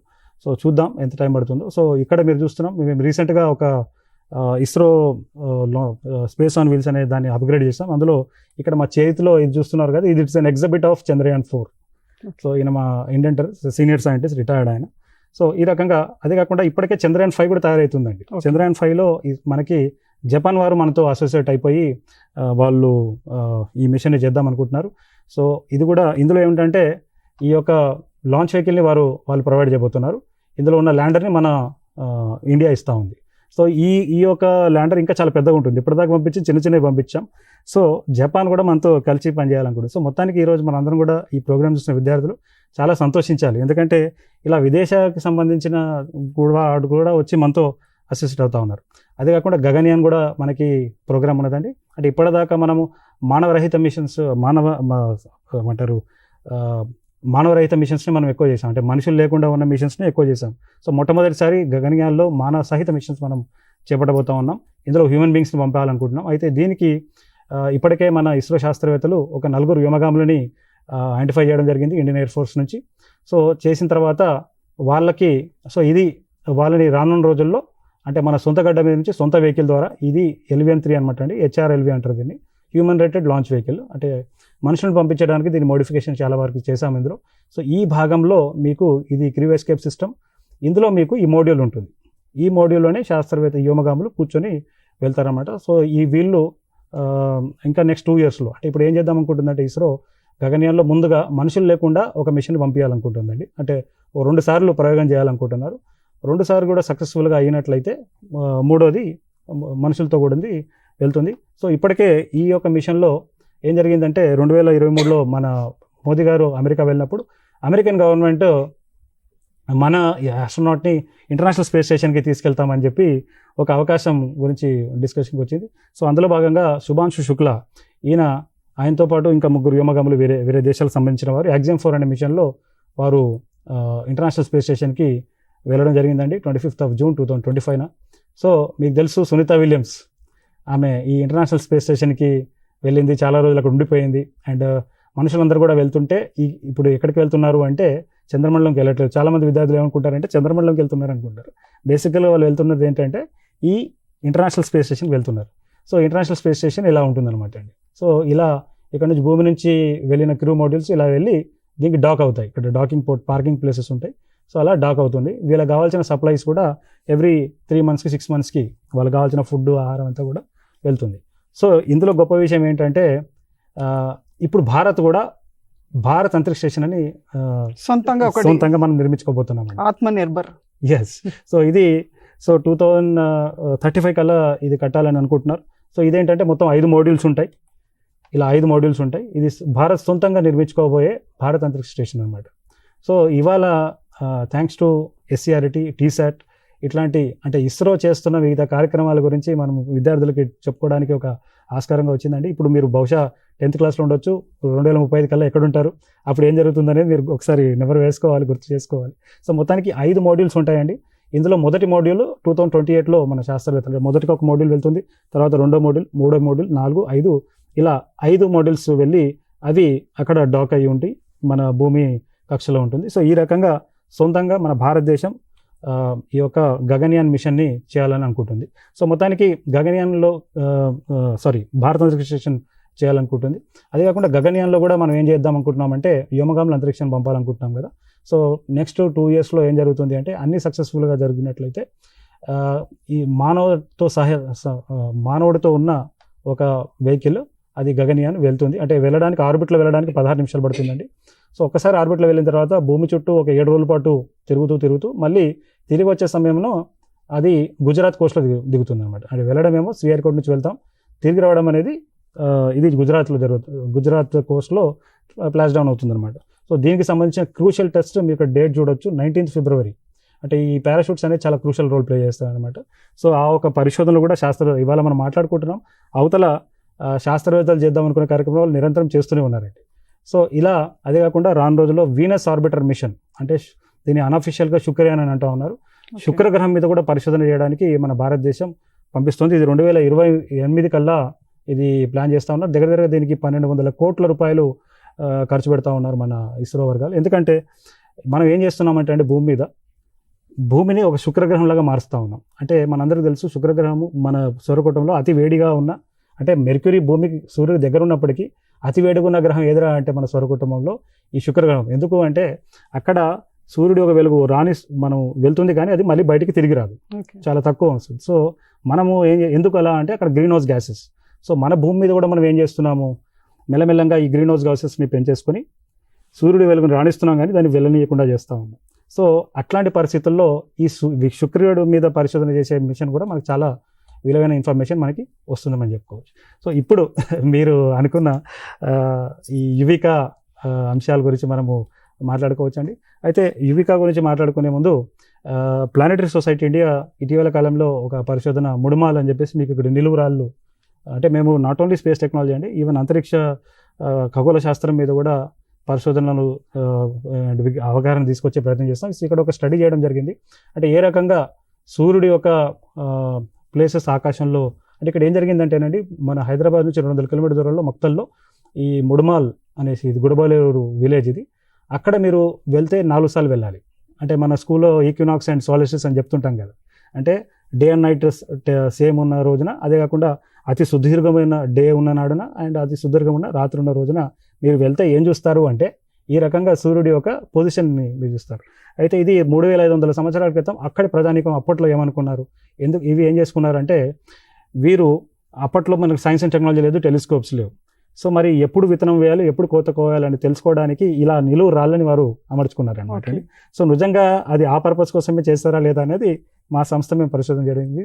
అదే కాకుండా నిత్యం ఇలా ఖగోళంలో జరిగిన ఏమైనా ఖగోళ సంఘటనలు జరుగుతుంటే మేము ఇమేజెస్ కూడా తీస్తుంటాం. ఇక్కడ చూడండి, శుక్రగ్రహం నది, ఇది యాక్చువల్గా 29 మార్చ్ 2022న ఈ ఫోటో తీయడం జరిగింది నా ఇంటి బాల్కనీ నుంచి. సో ఇక్కడ మీకు ఇలా శుక్రగ్రహం మీకు చూడండి 11 కోట్ల కిలోమీటర్ దూరంలో ఉంది. శనిగ్రహం మీకు 157 కోట్ల కిలోమీటర్ దూరంలో ఉంది. అంగారగ్రహం 27 కోట్ల కిలోమీటర్. అంటే మేము ఇక్కడ ఏం చెప్పాలనుకుంటున్నాం అంటే, మీరు కూడా ఎట్లాంటి టెలిస్కోప్స్ లేకున్నా కూడా ఇలా మన పూర్వీకుల మాదిరిగానే మీరు కూడా పరిశోధన చేయవచ్చు. అదేవిధంగా ఇప్పుడు ఈ మధ్య ప్లానెటరీ పరేడ్ అని చెప్పి ప్రతి సంవత్సరం వాళ్ళు చేస్తూ ఉన్నారు. చాలా వరకు ఆఫ్టర్ అవుతుందండి అందులో. అయితే ఇలా ఒకసారి జరిగినప్పుడు ఏమైందంటే 5 గ్రహాలను కూడా ఒకే సమయంలో మీరు ఆకాశంలో చూసే అవకాశం వచ్చింది. సో ఇలా నిత్యం మేము పరిశోధన చేస్తూ ఉంటాం. అయితే ఇప్పుడు నెక్స్ట్ ఫ్యూ డేస్లో మనకు మంచి అవకాశం రాబోతూ ఉందండి. ఈ సంవత్సరంలో మొత్తానికి మనకి 4 గ్రహణాలు ఉన్నాయి. 4 గ్రహణాల్లో మొదటి గ్రహణం మనకి 17వ తారీఖు నాడు సంభవించింది. అది సూర్యగ్రహణం, అది మనకు కనబడలేదు. నెక్స్ట్ మనకి 3rd మార్చ్ నాడు సంభవించబోతుంది. ఈ ఒక్క గ్రహణమే మన భారతదేశం నుంచి కనిపిస్తుంది అనమాట అండి. అయితే మిగతా 2 గ్రహణాలు ఉన్నాయి, సూర్యగ్రహణం, చంద్రగ్రహణం, ఇవి ఏవి కనబడదు. సో ఈ 4 గ్రహణాల్లో మనకి ఈ యొక్క మార్చ్ 3rd నాడు ఉన్న గ్రహణమే మనకి ఆకాశంలో మనందరం కూడా భారతదేశం నుంచి, మన హైదరాబాద్లో కానీ మన తెలుగు రాష్ట్రాలు 2 రాష్ట్రాలు కూడా మనం చూడవచ్చు. సో మనందరికీ స్కూల్లో టీచర్ ఎట్లయినా సూర్యగ్రహణం, చంద్రగ్రహణం గురించి చెప్తుంటారు. దాని గురించి నేను ప్రత్యేకంగా చెప్పాల్సిన అవసరం ఏమీ లేదు. అంటే ఏం జరుగుతుంది, మీరు భూమి, సూర్యుడు, చంద్రుడు, భూమి మీకు ఒకే సరళరేఖలు. అంటే ఏ రోజైతే మీకు పౌర్ణమి ఉంటుందో ఆ రోజు కాదు, ఏ రోజైతే మీకు అమావాస్య ఉంటుందో అమావాస్య నాడు ఒకవేళ మీరు ఇవి 3 ఆబ్జెక్ట్స్ ఒకే సరళరేఖలో వస్తే మీకు గ్రహణం సంభవించడానికి అవకాశం ఉంటుందన్నమాట. అంటే ఏం జరుగుతుంది, మీ భూమికి సూర్యుడికి మధ్య చంద్రుడు అడ్డంగా వస్తుంది, చంద్రుడి నీడు భూమి మీద పడుతుంది. ఇది మనం సూర్యగ్రహణంగా మనము చెప్పుకుంటాం. అదేవిధంగా చంద్రగ్రహణం, ఈ చంద్రగ్రహణం ఏం జరుగుతుంది, మీకు ఏమవుతుందంటే, ఈ చంద్రగ్రహణం మీరు చూస్తే ఇక్కడ మీకు ఒక విజువల్ ఉంటుంది. ఈ చంద్రగ్రహణం ఏం జరుగుతుందంటేనే ఆ రోజు, అంటే 3వ తారీఖు నాడు ఏం జరగబోతుందంటే, ఈ చంద్రుడు ఈ భూమి ఒక నీడలోకి వెళ్ళబోతా ఉంది కొద్దిసేపటి వరకు. అలా వెళ్ళిపోయినప్పుడు మనకి కొద్ది భాగం కట్ అయినట్టుగా, ఒక సమయంలో రక్తం కక్కుతున్నట్టుగా ఎర్రగా కనబడడం, ఇలా మనము చూసే పరిస్థితి ఉంటుంది. అయితే ఇది చెప్పడానికి సంపూర్ణ చంద్రగ్రహణమేనండి, కానీ ఇది మన భారతదేశంలో పాక్షికంగా మాత్రమే కనిపిస్తుంది. సో మొత్తానికి చెప్పాలంటే ఇది P1 to P4 అంటే 2 గంటల 12 నిమిషాలకి, అంటే విద్యార్థులు ఈ టైం నోట్ చేసుకోండి. అండ్ నేను మీకు ఎగ్జాక్ట్ టైం ఇప్పుడు కూడా చెప్తాను. యాక్చువల్గా 2:12 నుంచి 7:55 వరకు ఈ యొక్క చంద్రగ్రహణం మీకు వివిధ దశల్లో ఉంటుంది. కానీ ముఖ్యమైన మనకి కనబడే ఏర్పడే గ్రహణం, అంటే ఈ భూమి మీద ఎక్కడైనా సరే చూసినట్లయితే 3 గంటల 20 నిమిషాల నుంచి 6 గంటల 45 నిమిషాలు. ఈ సమయంలో ఈ భూమి మీద ఎక్కడైనా సరే మీకు చంద్రుడు ఆకాశంలో ఉంటే మాత్రం కొద్దిగా కట్ అయినట్టుగా, మళ్ళీ విడుతున్నట్టుగా మీరు చూడొచ్చు. అయితే మనం చూడండి, ఇక్కడ టైమింగ్ మనం చూసుకున్నట్లయితే మనకి సూర్యాస్తమయం ఎప్పుడు జరుగుతుంది, 6 గంటల తర్వాత, భారతదేశం మొత్తంలో కూడా చాలా వరకు. అంటే మన దగ్గర 3వ తారీఖు నాడు ఏమవుతుందంటే, గ్రహణము సూర్యుడు అస్తమించక ముందే మనకి గ్రహణం మొదలైపోతుంది. అయితే ఎప్పుడైతే సూర్యుడు అస్తమించి మనకు చంద్రుడు ఆకాశంలో కనిపించినప్పుడే మనం ఈ గ్రహణాన్ని మనం వీక్షించవచ్చు. పర్టికులర్గా చెప్పాలంటే మీరు 5 గంటల విద్యార్థులు మీరందరూ కూడా 5 గంటల 53 నిమిషాల నుంచి 6 గంటల 45 నిమిషాలలోగా ఈ యొక్క చంద్రుడిని మీరు చూసినట్లయితే ఆ రోజు గ్రహణాన్ని 3వ తారీఖు నాడు చూడొచ్చు. అయితే 28వ తారీఖు నాడు దీని మీద, అంటే నేషనల్ సైన్స్ డే సందర్భంగా వీటి మీద డిస్కషన్ కూడా మీరు ఏర్పాటు చేసుకోవాలి. ఎందుకంటే ఈ గ్రహణాలు అనగానే చాలా భయాలు అవన్నీ కూడా కొంతమంది ప్రచారం చేస్తూ ఉంటారు. సో ఇది ఒక సైంటిఫిక్గా జరిగే ఖగోళ సంఘటన అండి. సో మొత్తానికి ఈ రకంగా ఈ యొక్క గ్రహణం మీకు ఉంటుందనేది మనం చెప్పుకోవచ్చు. సో ఇది చాలా వరకు మీకు ఇది అవుట్ ఆఫ్ సిలబస్ క్వశ్చన్ లాగా. యాక్చువల్గా నేను ఇవాళ ఈ ప్రజెంటేషన్లో ఇది చెప్తాను అనుకోలేదు. కాకపోతే మన ఎగ్జామ్ రాసేటప్పుడు మన teachers examiners out of syllabus question ఇస్తారు. సో ఈ రకంగా ఈ చంద్రగ్రహణం నాకు సడన్గా సర్ప్రైజ్ ఇవ్వడం జరిగింది. సో ఎనీహౌ ఇది బేసికల్గా నేను ఈ ప్రజెంటేషన్లో వాడిన విజువల్స్ అన్ని కూడా ఇస్రో యువికా ప్రోగ్రాంలో నుంచి తీసుకునేవాళ్ళు. అంటే గత 4 సంవత్సరాలుగా I am going as a resource person for this program. అంటే అక్కడ మేము టెలిస్కోప్స్ ఉంటాయి, ఆ టెలిస్కోప్స్ని అమర్చి ఇలా చూడండి ఇక్కడ యువికా కార్యక్రమంలో మేము టెలిస్కోప్స్ని అక్కడ ఏర్పాటు చేసి విద్యార్థులకి అంటే దేశవ్యాప్తంగా సెలెక్ట్ అయ్యి వచ్చిన విద్యార్థులకి మేము అబ్జర్వేషన్స్ పెట్టడం కానీ లేకపోతే ఆస్ట్రానమీ మీద సెషన్ చెప్పడం జరుగుతుందన్నమాట. సో మొత్తానికి ఈ రకంగా ఈ గ్రహణం ఇది ఉంది. సో యువికా గురించి మీరు అడిగారు madam. So sorry, I think I'm taking lot of time, but ఎక్కడ కూడా స్పేస్ మిషన్ గురించి పిల్లలకి విద్యార్థులకి అందరూ ఈ క్యూరియస్ నాలెడ్జ్ అనేది చాలా ఇంపార్టెంట్. ఇది వాళ్ళలో సైంటిఫిక్ టెంపర్ని పెంపొందిస్తుంది, ఎందుకు ఎలా ప్రశ్నలు వాళ్ళ చేత అడిగింప చేస్తుంది. సో దీనికి సంబంధించి మీరు చాలా డీటెయిల్స్ ఇచ్చారు. అయితే ఇప్పుడు మన పిల్లలకి ఉపయోగపడేది వాళ్ళ స్పేస్ మిషన్ లో దాని గురించి తెలుసుకోవాలంటే వాళ్ళు డైరెక్ట్ గా పాల్గొనాలి అంటే యువికా ప్రోగ్రామ్. సో దాని గురించి మీరు ఇంకా చెప్పాలంటే అండి, ఇప్పుడు ఈ ప్రోగ్రామ్ ఎట్లయినా మన టీసెట్ వారు యూట్యూబ్ లో అప్లోడ్ చేస్తారు. సో ఇందాక మీకు చెప్పినవన్నీ కూడా మీకు యువికాలో ఒకవేళ మీరు ఆస్పిరెంట్ అయితే నేను చెప్పినవన్నీ కూడా మీకు ఉపయోగపడతాయి. అంటే చంద్రయాన్ 1లో ఏం జరిగింది, 2లో ఏం జరిగింది, 3లో ఏం జరిగింది, ఇవన్నీ కూడా మీకు ఇది చాలా ఉపయోగపడుతుంది. అంటే మిగతా స్పీకర్స్ కూడా వారు ఇస్తారు. సో మొత్తానికి ఈ వెబ్సైట్ అడ్రస్ అందరు కూడా మీరు చాలా జాగ్రత్తగా రాసుకోండి విద్యార్థులారా. ఇది jigyasa.iirs.gov.in/యువికా అని చెప్పేసి ఉంటుంది. ఈ సైట్లో కనుక మీరు వెళ్తే మీకు మొదటగా మీకు సమాచారం ఉంటుంది. కానీ మీరు రిజిస్ట్రేషన్ చేసుకోవాలంటే మాత్రం ఇందులో jigyasa.iirs.gov రిజిస్ట్రేషన్ అని చెప్పి మీరు కనుక చేస్తే ఇలా మీకు ఒక పేజ్ ఇలా వస్తుందండి, చూడండి. సో ఈ రకంగా మీకు పేరు వస్తుంది. ఇందులో మీరు ఏం చేయాలంటే ఒక ఈమెయిల్ అడ్రస్ అండ్ ఫోన్ నెంబర్తో మీరు రిజిస్టర్ చేసుకోవాలి. రిజిస్టర్ చేసుకున్న తర్వాత మీకు మెయిల్ వస్తుంది. ఆ మెయిల్ని మీరు యాక్చువల్గా ఏం చేయాలంటే అంటే మీరు అది యాక్టివేట్ చేస్తే మిగతా ప్రాసెస్ని మీకు అలౌ చేస్తుంది మొత్తానికి. సో ఈ యువికా అనేది ఈ రిజిస్ట్రేషన్ అనేది ఆల్రెడీ 27 ఫిబ్రవరి నాడు దీని నోటిఫికేషన్ వచ్చింది మేడం. 31 మార్చ్ లోపల దీన్ని చేసుకోవాలి. అయితే దీంట్లో ఎలిజిబిలిటీ ఎవరికి ఉంది అంటే కనుక అది ఈ యాజ్ ఆన్ 1 జనవరి జనవరి 1 నాడు వారు 9th క్లాస్లో చదువుతూ ఉండాలి.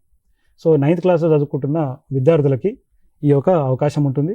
అయితే ఇందులో మీకు ఏంటంటే రిజిస్ట్రేషన్ అంతా కంప్లీట్ చేసుకున్నట్లయితే మీరు కనుక సెలెక్ట్ అవుతాయి అంటే ప్రతి సంవత్సరం 150,000 మంది అప్లై చేస్తారండి. అందులో కేవలం 300 లేదా 400 మందినే ఇస్రో సెలెక్ట్ చేస్తుంది.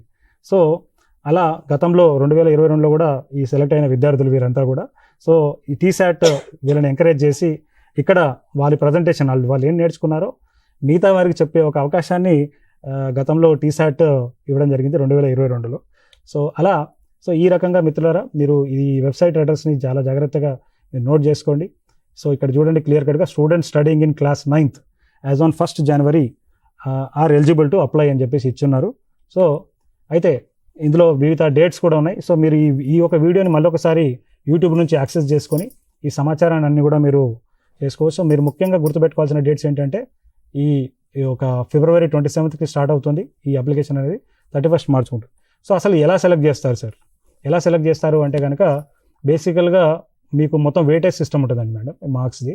ఇందులో మీరు 8th క్లాస్లో వచ్చిన మార్క్స్ని మీకు 50% మార్క్స్ ఉంటాయి. అదే కాకుండా ఇలా సైన్స్ ఫేర్లో, ఒలింపియాడ్స్లో, స్పోర్ట్స్లో, స్కౌట్స్ అండ్ గైడ్స్లో అండ్ పర్టికులర్గా రూరల్ ఏరియాలో ఉన్న విద్యార్థులకి 15% ఆటోమేటిక్గా వాళ్ళు ఇస్తారు. అయితే ఇందులో ఏముంటుందంటే ఒక 10% మాత్రమే ఒక ఆన్లైన్ క్విజ్ ఉంటుంది. ఆ క్విజ్లో కనుక మీరు పార్టిసిపేట్ చేయాలి. సో ఆ రకంగా మీరు కనుక మీ అప్లికేషన్ని కంప్లీట్ చేసినట్లయితే మీకు సెలక్షన్కి అవకాశం ఉంటుంది. సో మొత్తానికి ఇలా ఈ యువికాలో యాక్చువల్గా చెప్పాలంటే చాలా థింగ్స్ మనం చెప్పుకోవచ్చు. ఎవరైనా క్వశ్చన్స్ అడిగితే మనం అది కూడా టచ్ చేద్దాం మేడం. సో ఈరోజు ఈ ప్రజెంటేషన్లో నేను మీ అందరికీ ఈ చంద్రయాన్కి సంబంధించిన అంటే మన భారతదేశం చంద్రుడి మీద పరిశోధన చేసిన మిషన్స్ గురించి, సన్ మిషన్ గురించి, అదేవిధంగా ఇలా యువికా అండ్ ఇప్పుడు రాబోయే చంద్రగ్రహణం, సో మనందరూ కూడా మిస్ కాకుండా చూసే ప్రయత్నం మనందరూ చేయాలి. సో మీకు ఏమైనా డౌట్స్ ఏమన్నా ఈ యొక్క స్లైడ్ మీరు చూస్తే నా ఫోన్ నెంబర్ కూడా ఉంది ఇందులో. సో మీరు దీని ద్వారా కూడా మీరు మీ డౌట్స్ ఏమైనా ఉన్నా కూడా మీరు అడిగి తెలుసుకోవచ్చు. ఈ ఇన్ఫర్మేషన్ కూడా మేము పాస్ ఆన్ చేస్తామండి. Thank you, sir. Thank you for detailed explaining about the Chandrayaan mission. అసలు ఏం జరిగింది, ఏం జరగబోతుంది చాలా బాగా చెప్పారు మీరు. మేబీ చంద్రయాన్-4 కానీ చంద్రయాన్-5 కానీ, అంటే చంద్రయాన్-5 వరకు మన పిల్లలు ఆ స్పేస్కి సంబంధించిన కోర్సెస్ చేసి వాళ్ళు కూడా ఈ ఇస్రోలో భాగం అయితే కనుక వాళ్ళు కూడా ఈ చంద్రయాన్-5లో భాగం అయ్యే అవకాశం ఉంది. పర్టికులర్గా మీరు చెప్పినట్టు ఉమెన్ సైంటిస్ట్ని ఎంకరేజ్ చేయడానికి ఈ సంవత్సరం ఇండియా నిర్ణయించింది కాబట్టి భారతదేశం women scientist catalysing in Viksit Bharat. So Viksit భారత్లో భాగంగా మనం ఉమెన్ సైంటిస్ట్లను ప్రోత్సహించాలనుకున్నాం. ఆడపిల్లలు చాలామంది కూడా అంతే క్యూరియస్గా అంతే బాగా చేస్తున్నారు. మనం చూస్తున్నాం ఇప్పుడు చాలామంది ఉమెన్ సైంటిస్టులు మనకి డిఆర్డిఓలో కానీ ఇస్రోలో కానీ చాలామందిని చూసాం మనం. సో ఇంకా ఫర్దర్గా ఇంకా రావాలని ఆశిస్తున్నాం. ఆ విధంగా మీరు యువిక గురించి కూడా చెప్పారు. యువిక చాలా ఇంపార్టెంట్ ప్రోగ్రామ్. చాలా పిల్లలకి మన రాష్ట్రం నుంచి ఎంతమంది వెళ్ళారు సార్ ఇప్పటివరకు? అంటే ఎవ్రీ ఇయర్ కనీసం ఒక 5 నుంచి 10 మంది మాత్రం అవకాశం ఉంటుందండి. అంటే మొత్తం 150,000 మంది అప్లై చేస్తారండి దేశవ్యాప్తంగా. కానీ అందులో కేవలం 400 మందినే ఇస్రో సెలెక్ట్ చేస్తుంది. ఆ 400 మంది కూడా సెలెక్ట్ అయిన తర్వాత వారికి ఏం చేస్తారంటే దేశంలో 9 డిఫరెంట్ సెంటర్స్ ఉంటాయి ఇస్రో వాళ్ళకి. ఆ సెంటర్స్కి వాళ్ళని పిలవడం జరుగుతుంది అనమాట. సో గత 4-5 సంవత్సరాల నుంచి నేను ప్రతి సంవత్సరం మన తెలంగాణ నుంచి విద్యార్థులు నేను చూస్తూనే ఉన్నాను. అయితే ఈ 9 సెంటర్స్లో ఒక సెంటర్ హైదరాబాద్లో ఉందండి. హైదరాబాద్లో ఎన్ఆర్ఎస్సిలో ఒకటి జరుగుతుంది. ఇక్కడ అండమాన్ నికోబార్, సిక్కిం, జార్ఖండ్, ఛత్తీస్గఢ్ అండ్ మన రాష్ట్రం, ఇలా వివిధ రాష్ట్రాల నుంచి విద్యార్థులు మే నెలలో వస్తారన్నమాట. కానీ ఇప్పుడు మాత్రం అందరూ కూడా ఎలా మనం సక్సెస్ కావాలనే ప్రయత్నం అయితే అందరూ సో ఆశిద్దాం. చాలా మందికి మన రాష్ట్రం నుంచి అవకాశం వస్తుందని ఆలోచిద్దాం. దయచేసి జిజ్ఞాస గల పిల్లలందరూ కూడా ఈ జిజ్ఞాస వెబ్సైట్కి వెళ్ళి అప్లై చేయండి. సో నెక్స్ట్ మనకి లాల్ బహదూర్ శాస్త్రి గారు జై జవాన్ జై కిసాన్ అన్నారు. తర్వాత మన అటల్ బిహారీ వాజ్పేయి గారు జై జవాన్ జై కిసాన్ జై విజ్ఞాన్ అన్నారు. ఈ విజ్ఞాన్ ఎట్లా సైంటిస్టులుగా ఎలా రూపొందాలి, సైన్స్ని ఎలా పెంపొందించాలి, దానికి సంబంధించిన యాక్టివిటీస్ జాతీయ స్థాయిలో కానీ రాష్ట్ర స్థాయిలో కానీ ఏం జరుగుతున్నాయి అనేది మనకి కె మధుకర్ గారు district science officer Komaram Asifabad నుంచి ఎక్స్ప్లెయిన్ చేస్తారు. సార్ మధుకర్ గారు please over to you. Good afternoon అందరికీ. మనకు సైన్స్ అంటే మన చుట్టూ ఉండేది తెలిపేది. ఏ ప్రకృతి కానీ ఇవన్నీ ఏ ఏ నియమాలని పాటిస్తున్నదని తెలిపేది సైన్స్. అందులో సైన్స్ నియమాలని ఉపయోగించుకొని మనం ఏ పనినైనా సులభంగా చేయడానికి ఏదైనా తయారు చేస్తే దాని టెక్నాలజీ అని అంటున్నాం. ఈ శాస్త్ర విజ్ఞానాన్ని పెంపొందించడానికి మన రాష్ట్రీయ విద్యా విధాన పరిషత్ ఎస్సీఆర్టీ రకరకాల కార్యక్రమాలని చేపట్టడం అనేది జరుగుతుంది. ఇందులో భాగంగా మనకి సకురా అనే program, science and knowledge utilization research for Asia, ఇది జపాన్ వాళ్ళు స్కూల్ ఎడ్యుకేషన్ పిల్లలకి నిర్వహిస్తున్న కార్యక్రమం. దీనికి ఇది మన ఎక్స్చేంజ్ ప్రోగ్రామ్, సైన్స్ ఎడ్యుకేషన్ సంబంధించిన ఎక్స్చేంజ్ ప్రోగ్రామ్. ఈ ప్రోగ్రామ్కి దేశవ్యాప్తంగా ఒక 56 మంది విద్యార్థులని 4 సూపర్వైజర్స్ అంటే గైడ్ టీచర్స్ని సెలెక్ట్ చేయడం జరుగుతుంది. అందులో తెలంగాణలో 2 బాయ్స్ 2 గర్ల్స్కి కూడా ఆపర్చునిటీ వస్తుంది. అందులో ఒక సూపర్వైజర్ కూడా ఉంటారు దీనిలో వెళ్ళడానికి. ఇందులో ఎలిజిబిలిటీ ఏ విద్యార్థులను ఎన్నుకుంటారంటే first KGBV, TG model schools, అదేవిధంగా TREISకి సంబంధించిన విద్యార్థుల్ని 11వ తరగతి చదువుతున్న విద్యార్థులు, ఇంటర్మీడియట్ ఫస్ట్ ఇయర్ చదువుతున్న విద్యార్థుల్ని సెలెక్ట్ చేయడం అనేది జరుగుతుంది.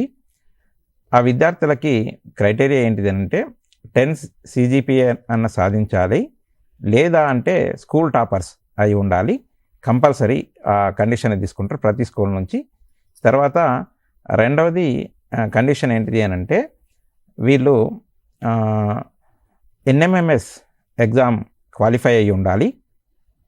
వీటితో పాటు ఇంగ్లీష్లో ఫ్లూయెన్సీ ఉన్న విద్యార్థులని మనం స్కూల్ లెవెల్లో సెలెక్ట్ చేసి జిల్లా నుండి మనం ఎస్సీఆర్టీకి పంపిస్తే అక్కడ రిటర్న్ టెస్ట్ ద్వారా మరియు వాళ్ళకున్న ఇతరత్ర క్వాలిఫికేషన్స్ ఏవైతే ఎగ్జిబిషన్స్ లేదా science seminars, science drama festivals వీటిలో పాల్గొన్న విద్యార్థులని కూడా పరిశీలించి వాళ్ళని సకురాకి ఎంపిక చేయడం అనేది జరుగుతుంది.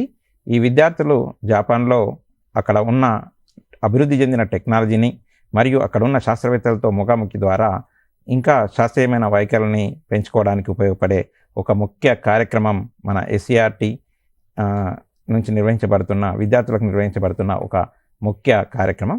అదేవిధంగా ఇందులో ఎవరైతే గైడ్ టీచర్గా వెళ్ళాలనుకుంటుండో అతను పీజీటీ అయి ఉండాలి. 40 ఇయర్స్ కన్నా బిలో ఏజ్ ఉండాలి. ఇంగ్లీష్ ఫ్లూయెన్సీ ఉన్న వాళ్ళని గైడ్ టీచర్గా సెలెక్ట్ చేయడం అనేది జరుగుతుంది. అదేవిధంగా ఇంకొక కార్యక్రమం మనకు ఎస్సీఆర్టీ మరియు director of science and technology government of India ఆధ్వర్యంలో సంయుక్తంగా నిర్వహిస్తున్న కార్యక్రమం ఇన్స్పైర్ మనాక్లో 1 మిలియన్ ప్రాజెక్ట్స్ మనకు సెలక్షన్ చేసుకోవడానికి 1,00,000 స్కూళ్ళ నుండి 1 మిలియన్ ప్రాజెక్ట్స్ని ఎన్నిక చేసుకోవడానికి కార్యక్రమం నిర్వహించబడుతుంది. ఇందులో ప్రతి స్కూల్ నుండి 5 ప్రాజెక్ట్స్ ఎన్నిక చేసుకొని మనం ఈమియాస్ అనే వెబ్సైట్ ద్వారా అప్లై చేసుకోవచ్చు. ప్రతి స్కూల్ నుండి అప్లై చేసుకున్నాక దాన్ని డిఎస్జి మరియు నీతి ఆయోగ్ వాళ్ళు పరిశీలించి అందులోకి వెళ్ళి కొన్ని ప్రాజెక్ట్స్ని ఎంపిక చేయడం అనేది జరుగుతుంది. అందులో ఎంపికైన ప్రాజెక్టులకి ఫైనాన్షియల్ సపోర్ట్ కూడా ఇస్తారు. ఒక ప్రాజెక్ట్ ఎన్నికైతే ఒక విద్యార్థికి 10,000 రూపాయలని ఫైనాన్షియల్ సపోర్ట్ చేస్తారు. ఆ 10,000 రూపాయల నుండి ఒక 5,000 రూపాయలు ప్రాజెక్ట్ తయారీకి ఖర్చు పెట్టవచ్చు. అదేవిధంగా ఇంకొక 5,000 రూపాయలని వాళ్ళ ట్రాన్స్పోర్టేషన్ కానీ లేదా దానికి సంబంధించిన సబ్జెక్ట్ని ఎన్రిచ్ చేసుకోవడానికి కానీ ఉపయోగించుకోవడానికి వీలవుతుంది. ఇవి మనకు 2024-25 సంవత్సరం లోపల మన స్టేట్ నుండి 3,311 మనకు నామినేషన్స్ అనేవి సెలెక్ట్ అవ్వడం అనేది జరిగింది. ఇది డిస్ట్రిక్ట్ లెవెల్ కాంపిటీషన్ ఉంటుంది. తర్వాత స్టేట్ లెవెల్, తర్వాత నేషనల్ లెవెల్ సెలక్షన్స్ ఉంటాయి. వీటి ద్వారా ఈ సెలక్షన్ సాధించిన విద్యార్థులకి పేటెంట్ అవకాశాలు కూడా, ఆ ప్రాజెక్ట్ సంబంధించిన పేటెంట్ అవకాశాలు కూడా దొరుకుతాయి. అదేవిధంగా రాష్ట్రపతి భవన్కి వెళ్ళే అవకాశం కూడా ఈ ఇన్స్పైర్ వాళ్ళకి దొరకడం అనేది జరుగుతుంది. ఇది మన రాష్ట్ర వ్యాప్తంగా జాతీయ స్థాయిలో కూడా ఈ ప్రాజెక్ట్ విద్యార్థులకు ఎంతో ఉపయోగపడుతుంది. దీనిలో స్కూల్ లెవెల్లో సెలెక్ట్ చేయడానికి మనం ఐడియా బాక్స్ అని నిర్వహిస్తాం. ఐడియా బాక్స్ లోపల స్కూల్ లెవెల్లో పిల్లలందరూ కూడా పార్టిసిపేట్ అవుతారు. ఐడియా బాక్స్లో పాల్గొన్న ద బెస్ట్ 5 ఐడియాస్ అనే మనం ఈమియాస్ వెబ్సైట్ ద్వారా అప్లోడ్ చేయడం అనేది జరుగుతుంది. అందువల్ల ఇందులో రాష్ట్రము మరియు జాతీయ స్థాయిలో ప్రతి విద్యార్థికి ఒక నూతన ఆవిష్కరణకు సంబంధించిన పార్టిసిపేషన్కి మంచి ఆపర్చునిటీ అనేది ఇన్స్పైర్ మనాక్ ద్వారా జరుగుతుంది. అదేవిధంగా మనకు రాష్ట్రీయ బాల వైజ్ఞానిక ప్రదర్శని నిర్వహించబడుతుంది. ఇది ఈ సంవత్సరం నిర్వహించబడిన బాల వైజ్ఞానిక ప్రదర్శన 53వది. అంతకుముందు దీన్ని Jawaharlal Nehru maths and environmental exhibition అని పిలిచేవారు. ఇది 53వది. మనకు దీని నేమ్ని మార్చేసి రాష్ట్రీయ బాల వైజ్ఞానిక ప్రదర్శన అని పిలవడం జరుగుతుంది. ఇందులో ప్రతి ఇయర్ ఒక థీమ్ ఇవ్వడం అనేది జరుగుతుంది. ఈ సంవత్సరం మెయిన్ థీమ్ ఏంటిదంటే STEM for Viksit and Atmanirbhar Bharat. ఇందులో సబ్ థీమ్స్ కూడా ఉంటాయి. ఇందులో సస్టైనబుల్ అగ్రికల్చర్, అదేవిధంగా second waste management and alternative to plastic, అదేవిధంగా third green energy, fourth emerging technologies, fifth the recreational mathematical modelling, sixth the health and hygiene, అదేవిధంగా 7వది water conservation and management అనే sub themes ద్వారా నిర్వహించబడింది. ఈ sub themes ద్వారా జిల్లా వ్యాప్తంగా నిర్వహించబడినప్పుడు ఇప్పుడు 7 ప్రాజెక్ట్స్ నుంచి ప్రతి జిల్లా నుంచి కూడా జూనియర్స్ 6, అదేవిధంగా సీనియర్స్ 6, మొత్తం 42 అంటే జూనియర్ 7 అండ్ సీనియర్ 7 వీళ్ళు 14 ప్రాజెక్ట్స్ సెలెక్ట్ అయ్యి రాష్ట్ర స్థాయికి రావడం జరుగుతుంది. అదేవిధంగా ఇది ఆర్ఎస్బివిపి లోపల మనకు టీచర్స్ కూడా టీచర్స్ అండ్ ట్రైనీ టీచర్స్ కూడా టీఎల్ఎం నిర్వహించబడుతుంది.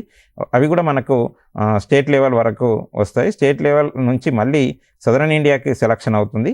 సదరన్ ఇండియా లోపల సెలక్షన్ అయినవి జాతీయ స్థాయికి వెళ్ళడం అనేది జరుగుతుంది. ఇది ఎస్సీఆర్టీ మరియు Visvesvaraya institute of technology museum వాళ్ళు, బెంగళూరు వాళ్ళు కలిసి సంయుక్తంగా నిర్వహిస్తారు. అందులోనే మనకు ఒక సెమినార్ కూడా నిర్వహించడం జరుగుతుంది విద్యార్థులకు. ఈ సంవత్సరం రెడ్యూసింగ్ ప్లాస్టిక్ పొల్యూషన్ మీద మనకు సెమినార్ అనేది నిర్వహించడం జరిగింది. ఈ సెమినార్లో సెలెక్ట్ అయిన వాళ్ళు కూడా స్టేట్ లెవెల్ వరకు వస్తారు. టీఎల్ఎం వాళ్ళు సదరన్ ఇండియా వరకు పాల్గొంటారు. విద్యార్థులకు సదరన్ ఇండియాతో పాటు జాతీయ స్థాయిలో కూడా పాల్గొనే అవకాశం దొరుకుతుంది. అదేవిధంగా ప్రతి సంవత్సరం విద్యార్థులకు సైన్స్ సెమినార్ అనేది నిర్వహిస్తూ ఉంటారు. సైన్స్ సెమినార్ లోపల ఈ సంవత్సరం మనకు టాపిక్ ఏంటిదంటే quantum age begins potentials and challenges. ఇందులో 8th to 10th పిల్లలు పాల్గొంటారు. ఇక్కడ సెమినార్ అనే కాన్సెప్ట్ని ఇంట్రడ్యూస్ చేయడం వల్ల విద్యార్థుల లోపల సెమినార్ ఏ విధంగా ఉంటుందనే భావనని ఏర్పరచడం జరుగుతుంది. ఇందులో ప్రత్యేకంగా సెమినార్ లోపల మనకి ఏదైతే టాపిక్ మీద మాట్లాడడము, అదేవిధంగా వైవా, రిటర్న్ టెస్ట్, ఇవన్నీ కూడా నిష్ణాతుల లోపల పరిశీలించడం ద్వారా విద్యార్థుల లోపల సెమినార్లో పాల్గొనే దృక్పథాన్ని కూడా పెంచడం జరుగుతుంది. సెమినార్ 6 minutes నిర్వహించబడుతుంది. ఇందులో అనలైటికల్ థింకింగ్ మరియు సైంటిఫిక్ అటిట్యూడ్ని డెవలప్ చేయడానికి సెమినార్ ఉపయోగపడుతుందని చెప్పాలి. ఇందులో మనకు ప్రజెంటేషన్కి 40 marks, అదేవిధంగా novelty in use of 10 marks, fluency in స్పీచ్కి 25 marks, రిటర్న్ ఆప్టిట్యూడ్ టెస్ట్కి 10 marks, ఆన్సర్స్ టు ఓరల్ క్వశ్చన్స్కి 10 marks ఉంటాయి. ఈ సైన్స్ సెమినార్ కూడా మనకు రాష్ట్ర స్థాయి తర్వాత జాతీయ స్థాయిలో కూడా నిర్వహించబడుతుంది. విద్యార్థులకు ఒక మంచి ఆపర్చునిటీ అనేది మనకు ఉంటుంది. అదేవిధంగా మనకి సైన్స్ డ్రామా ఫెస్టివల్ కూడా ప్రతి ఇయర్ నిర్వహించబడుతుంది. ఈ సంవత్సరం సైన్స్ డ్రామా ఫెస్టివల్కి టాపిక్ ఏంటిదంటే science and technology for the benefit of mankind మీద నిర్వహించడం జరిగింది. సబ్ థీమ్లో women in science, smart agriculture, digital India empowering lives, hygiene for all, అదేవిధంగా గ్రీన్ టెక్నాలజీస్ అనే అంశాలపైన మనకు ఇవి డ్రామా ఫెస్టివల్ లోపల నిర్వహించబడినాయి. డ్రామా ఫెస్టివల్ లోపల మనకు స్పెసిఫిక్గా ఏంటిదనంటే 30 minutes టైం ఇవ్వడం అనేది జరుగుతుంది. ఇందులో 10 members పార్టిసిపేట్ అవుతారు. ఒకరు డైరెక్టర్, స్క్రిప్ట్ రైటర్, అదేవిధంగా ఒక 8 స్టేజ్ ఆర్టిస్టులు ఉంటారు. ఇందులో ఏ జెండర్ స్టూడెంట్స్ అయినా పార్టిసిపేట్ అవ్వడానికి అవకాశం ఉంది. ఇందులో కూడా ప్రజెంటేషన్ ఆఫ్ డ్రామా అనేది 50 marks, scientific content in drama అనే దానికి 30 marks, effectiveness of the drama అనే దానికి 20 marks ఉంటుంది. డ్రామా ద్వారా ఈజీగా విద్యార్థుల లోపల సైన్స్ సంబంధించిన కాన్సెప్ట్ని ఇంట్రడ్యూస్ చేయడానికి ఉపయోగపడుతుంది. అదే కాకుండా సైన్స్ అనే దాన్ని నార్మల్ రూరల్ ఏరియాలో కూడా పరిచయం చేయడానికి ఈ డ్రామా అనేది ఉపయోగపడుతుంది. అదేవిధంగా నెక్స్ట్ ప్రయాస్ ప్రోగ్రామ్ కూడా నిర్వహించబడుతుంది. Promotion of research attitude in young and aspiring students అని ఈ రూరల్ ఏరియాలో ఉన్న 9th to 11th స్టూడెంట్స్కి మనకి ఈ ప్రయాస్ ప్రోగ్రామ్ నిర్వహించబడుతుంది.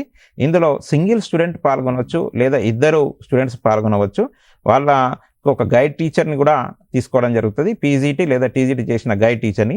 దీనికి క్లాస్ 9th to 12th పిల్లలు పాల్గొనవచ్చు. ఇందులో ఇది 1 year ప్రోగ్రామ్ రీసెర్చ్ చేయడానికి వాళ్ళు ఎన్నుకున్న టాపిక్ మీద. దీనికి ఫైనాన్షియల్ సపోర్ట్ కూడా 50,000 వరకు రూపీస్ వరకు ఇవ్వడం అనేది కోచింగ్ అండ్ మెంటరింగ్ కొరకు మనకు ఒక బయటి పర్సన్ని కూడా అంటే ఎక్స్టర్నల్ పర్సన్ని కూడా ఎన్నుకోవడానికి అవకాశం ఉంది. ఇవి మనకు ఎస్ఆర్టీ ద్వారా మనకు నిర్వహిస్తున్న కార్యక్రమాలు. అదేవిధంగా నేషనల్ గ్రీన్ కార్ప్స్, జాతీయ హరిత దళం వాళ్ళు కూడా ఎస్ఆర్టీతో కొలాబరేట్ అయి మన రాష్ట్రం లోపల గ్రీన్ కార్యక్రమాలని నిర్వహించడం అనేది జరుగుతుంది. అందులో మనకి వేస్టేజ్కి సంబంధించిన వేస్ట్ టు బెస్ట్కి సంబంధించిన ఎగ్జిబిషన్స్, అదేవిధంగా నెక్స్ట్ నేచర్ టూర్ సంబంధించిన వివిధ కార్యక్రమాలను నిర్వహిస్తూ పర్యావరణం పట్ల అవగాహన కలిగించడం అనేది జరుగుతుంది. Thank you sir. Madhukar sir చాలా బాగా ఎక్స్ప్లెయిన్ చేశారు. డిఫరెంట్ స్కీమ్స్, సైన్స్కి సంబంధించిన సైన్స్ ఎడ్యుకేషన్ని ప్రమోట్ చేసే స్కీమ్స్, డిఫరెంట్ స్కీమ్స్ అన్నీ చెప్పారు. సకురా కానీ, ఇన్స్పైర్, రాష్ట్రీయ బాల వైజ్ఞానిక Pradarshini, science seminar, science dramas, Prayas, అలాగే ఎకో క్లబ్స్, గ్రీన్ క్లబ్స్, ఇవన్నీ కూడా అంటే మనకి ఒక సైంటిఫిక్ టెంపరు, మన పర్యావరణాన్ని ఎలా పరిరక్షించుకోవాలి అనేది బాగా ఈ నేషనల్ సైన్స్ డే ప్రోగ్రాంలో భాగంగా మీరు చెప్పడం చాలా అద్భుతంగా ఉంది. అంటే పిల్లలకి ఎన్ని ఛానల్స్ ఉన్నాయి, ఎన్ని ప్లాట్ఫామ్స్ ఉన్నాయి సైంటిఫిక్ టెంపర్ని ప్రమోట్ చేయడానికి అనేది దీని ద్వారా మనకి బాగా తెలిసింది. చాలా మంది పిల్లలు బాగా పోటీ పడుతూ వస్తున్నారు. మేము కూడా ఎస్సీఆర్టీలో చూస్తున్నాం. పిల్లలందరూ వాళ్ళ క్రియేటివ్ మైండ్స్, క్రియేటివ్ థాట్స్ని చాలా అప్రిషియేట్ చేయాలి. ఎంత బాగా చేస్తున్నారంటే చిన్న పిల్లలు, వీళ్ళకి ఇంత అనాలిటికల్ థింకింగ్ ఎంత బాగా ఉంది. అసలు ఏ విధంగా సెమినార్స్లో చెప్పడము వాళ్ళు ఇవన్నీ చాలా బాగా జరుగుతున్నాయి. అలాగే ఈ ఫర్దర్గా కూడా మన పిల్లల్లో ఇంకా బాగా ప్రోత్సహించాలని టీచర్స్ అందరినీ మేము మళ్ళీ ఒక్కసారి ఈ సభ ప్లాట్ఫామ్ల విధంగా మేము మళ్ళీ అడుగుతున్నాము. ఎంత మనం ఆ టెంపర్మెంట్ పిల్లల్లో ప్రోత్సహిస్తే వాళ్ళ అబ్జర్వేషన్ కానీ the way of thinking, the way of questioning, the curious minds ఎంత ప్రోత్సహిస్తే వాళ్ళు అంత బాగా దాన్ని ముందుకు తీసుకెళ్ళి ప్రతిదీ నేచర్ని బాగా అబ్జర్వ్ చేసి ఎందుకు ఏంటి అని వాళ్ళు కూడా ఒక హైపోథెసిస్ డ్రా చేసి దాన్ని టెస్ట్ చేసి దాని నుంచి ఒక థియరీ తీసుకొని మీతో డిస్కస్ చేసి దాన్ని ముందుకు తీసుకెళ్ళడానికి అవకాశం ఉంటుంది సైన్స్ ఎడ్యుకేషన్. సో దీని గురించి డిస్కస్ చేయడానికి అసలు national science birthday programs school లెవెల్లో ఏవి జరగాలి, ఎస్సీఆర్టీ గైడ్ లైన్స్ ఏంటి, అసలు ఏమేమి జరుగుతాయి స్కూల్స్లో, చాలా చాలా విభిన్నంగా జరుగుతాయి. సైన్స్ ఎగ్జిబిషన్ కానివ్వండి, సైన్స్ క్విజ్ కానివ్వండి, సైన్స్ డ్రామాస్ కానీ రకరకాలవి. ఏదో ఆ రోజు ఆ ఎన్వైరన్మెంట్ అంతా భలే ఉంటుంది. అంటే ఒక సైన్స్ టెంపర్మెంట్ని ప్రోత్సహించే ఎన్వైరన్మెంట్ చాలా బాగా కనిపిస్తుంది. సో దానికి సంబంధించి ఇవాళ మనతో సునీత మేడం ఉన్నారు, SA bio science from ZPHS Mahabubabad. Madam, మీరు కొంచెం దీని గురించి మీ స్కూల్స్లో ఎలా చేస్తారు, అన్ని స్కూల్స్లో ఎలా జరుగుతున్నాయి, మీ విశ్లేషణ చెప్పండి మేడం. మేడం, ఆరోగ్యవంతంగా సౌఖ్యంగా జీవించాలంటే ప్రతి ఒక్కరికి శాస్త్రీయ పరిజ్ఞానం అనేది, కనీస శాస్త్రీయ పరిజ్ఞానం అనేది అవసరం.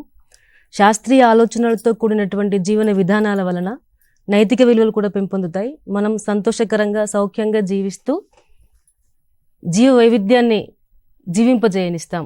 అదేవిధంగా వాతావరణానికి హాని కలగకుండా జరిగేటటువంటి అభివృద్ధి వలన ఈ సుస్థిరాభివృద్ధి అనేది సుసాధ్యమవుతుంది. సహజ వనరులు సంరక్షించబడతాయి. భవిష్యత్తు తరాలకి మనం మంచి వాతావరణంతో కూడినటువంటి ఒక సుస్థిరాభివృద్ధిని మనం భవిష్యత్తు తరాలకి అందించిన వాళ్ళం అవుతాం. అయితే ఈ భవిష్యత్తు తరాలకి పునాదులు విద్యార్థులు. కాబట్టి విద్యార్థులలో ఈ శాస్త్రీయ వైఖరులు, శాస్త్రీయ నైపుణ్యాలు పెంపొందింపజేసి శాస్త్రీయ దృక్పథం ఆ పదంలో వాళ్ళని పయనించే విధంగా చేసేటటువంటి ఆ బాధ్యత ముఖ్యంగా ఉంది. అయితే ఈ స్టూడెంట్స్, ఈ విద్యార్థులు టీచర్స్ చేతులలో రూపుదిద్దుకుంటారు. కాబట్టి ముఖ్యంగా ఈ బాధ్యత ఉపాధ్యాయుల మీద ఉంది. శాస్త్రీయ పరిజ్ఞానం అంటున్నాం కాబట్టి మరీ ముఖ్యంగా సైన్స్ ఉపాధ్యాయుల మీద ఉంది. సో దీనికి అనుగుణంగానే ప్రతి పాఠశాలల్లో సైన్స్ టీచర్స్ ప్రతి ఒక్క పాఠ్యాంశాన్ని విద్యార్థులకి ప్రత్యక్ష అనుభవాలు అందిస్తూ ప్రయోగపూర్వకంగానో, ప్రాజెక్ట్ నిర్వహించడం ద్వారానో, మోడల్ మేకింగ్ ద్వారానో, ఫీల్డ్ ట్రిప్స్కి తీసుకువెళ్ళడం ద్వారానో ఏదో ఒక రకంగా వాళ్ళకి ఎక్స్పీరియన్షియల్ లెర్నింగ్ అందిస్తూ వివిధ రకాల పాఠ్యాంశాల పట్ల వారికి విద్యార్థులకి సరైన అవగాహన కల్పిస్తున్నారు.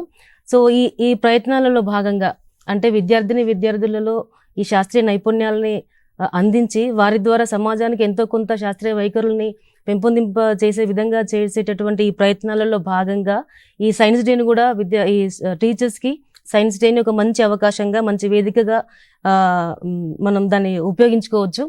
సో దీనికి అనుగుణంగానే ఎవ్రీ సైన్స్ డే రోజు ప్రతి స్కూళ్ళల్లో కూడా సైన్స్ టీచర్స్ అందరూ మంచి కార్యక్రమాలు కండక్ట్ చేస్తూ ఉన్నారు. అంటే రెగ్యులర్గా ఉన్నటువంటి పాఠ్యాంశాలలో ఉన్నటువంటి పాఠ్యాంశాలని వాళ్ళకి బోధిస్తూనే కేవలం మార్కులు, ర్యాంకుల కోసం మాత్రమే కాకుండా ఈ విజ్ఞానాన్ని వాళ్ళ యొక్క డైలీ లైఫ్కి అప్లై చేసుకునే విధంగా ప్రతి టీచర్ అనేది వాళ్ళ శాయశక్తుల వారి పరిధి మేరకు ప్రయత్నిస్తూనే ఉన్నారు. అయితే ఏంటంటే ఈరోజు వాతావరణంలో జరుగుతున్నటువంటి మార్పులు, ఇంకా బర్నింగ్ ఇష్యూస్, కొన్ని రకాల సమస్యలు అనేవి చాప కింద నీరులాగా ప్రయాణిస్తూ మన దేశ అభివృద్ధిని, మానవాళి ఉనికిని ప్రశ్నిస్తున్నాయి. వాటిలో ముఖ్యంగా ఈ వాతావరణ మార్పులు కావచ్చు, పర్యావరణ కాలుష్యం, మాదక ద్రవ్యాల వినియోగం, మద్యపానం, అదేవిధంగా మూఢనమ్మకాలు, ఇంకా ఇలాంటి చాలా రకాల ఈ కొన్ని సమస్యల పట్ల మంచి అవగాహన కల్పించి విద్యార్థులకి ఒక శాస్త్రీయ సమాజాన్ని పెంపొందింపజేసే విధంగా అనేక రకాల కార్యక్రమాలు ఈ సైన్స్ డే రోజు చేయవచ్చు. ఆల్రెడీ అన్ని పాఠశాలల్లో చాలా రకాల మంచి యాక్టివిటీస్ చేస్తున్నారు. సో ఇంకా వాటిని ఇంకొంచెం మరింత ఇన్నోవేటివ్గా, అంటే సామాన్య ప్రజల్ని కూడా దానిలో భాగస్వాములు చేస్తూ, తల్లిదండ్రులను భాగస్వాములు చేస్తూ ఇంకొంచెం ఇన్నోవేటివ్గా మనం సైన్స్ యాక్టివిటీస్ అనేవి కండక్ట్ చేయొచ్చు. దాంట్లో ముఖ్యంగా మనం ఎస్ఏ రైటింగ్స్, ఎలక్యూషన్స్, అంటే ఎస్ఏ రైటింగ్స్, ఎలక్యూషన్స్ అనే ఈ కాంపిటీషన్స్ కూడా మంచి, అంటే పిల్లలలో క్రియేటివిటీ పెంపొందింపజేసే విధంగా, వాళ్ళ లోపల ఒక ఇన్నోవేటివ్ అంతర్లీనంగా ఉన్నటువంటి ఆ ఇన్నోవేటివ్ ఐడియాస్ని వెలికి తీసే విధంగా, వాళ్ళ లోపల ఒక మంచి సైంటిఫికల్ యాటిట్యూడ్ పెంపొందింపజేసే విధంగా కొన్ని మంచి టాపిక్స్తో మనం ఎస్ఏ రైటింగ్, ఎలక్యూషన్ కండక్ట్ చేసుకోవచ్చు.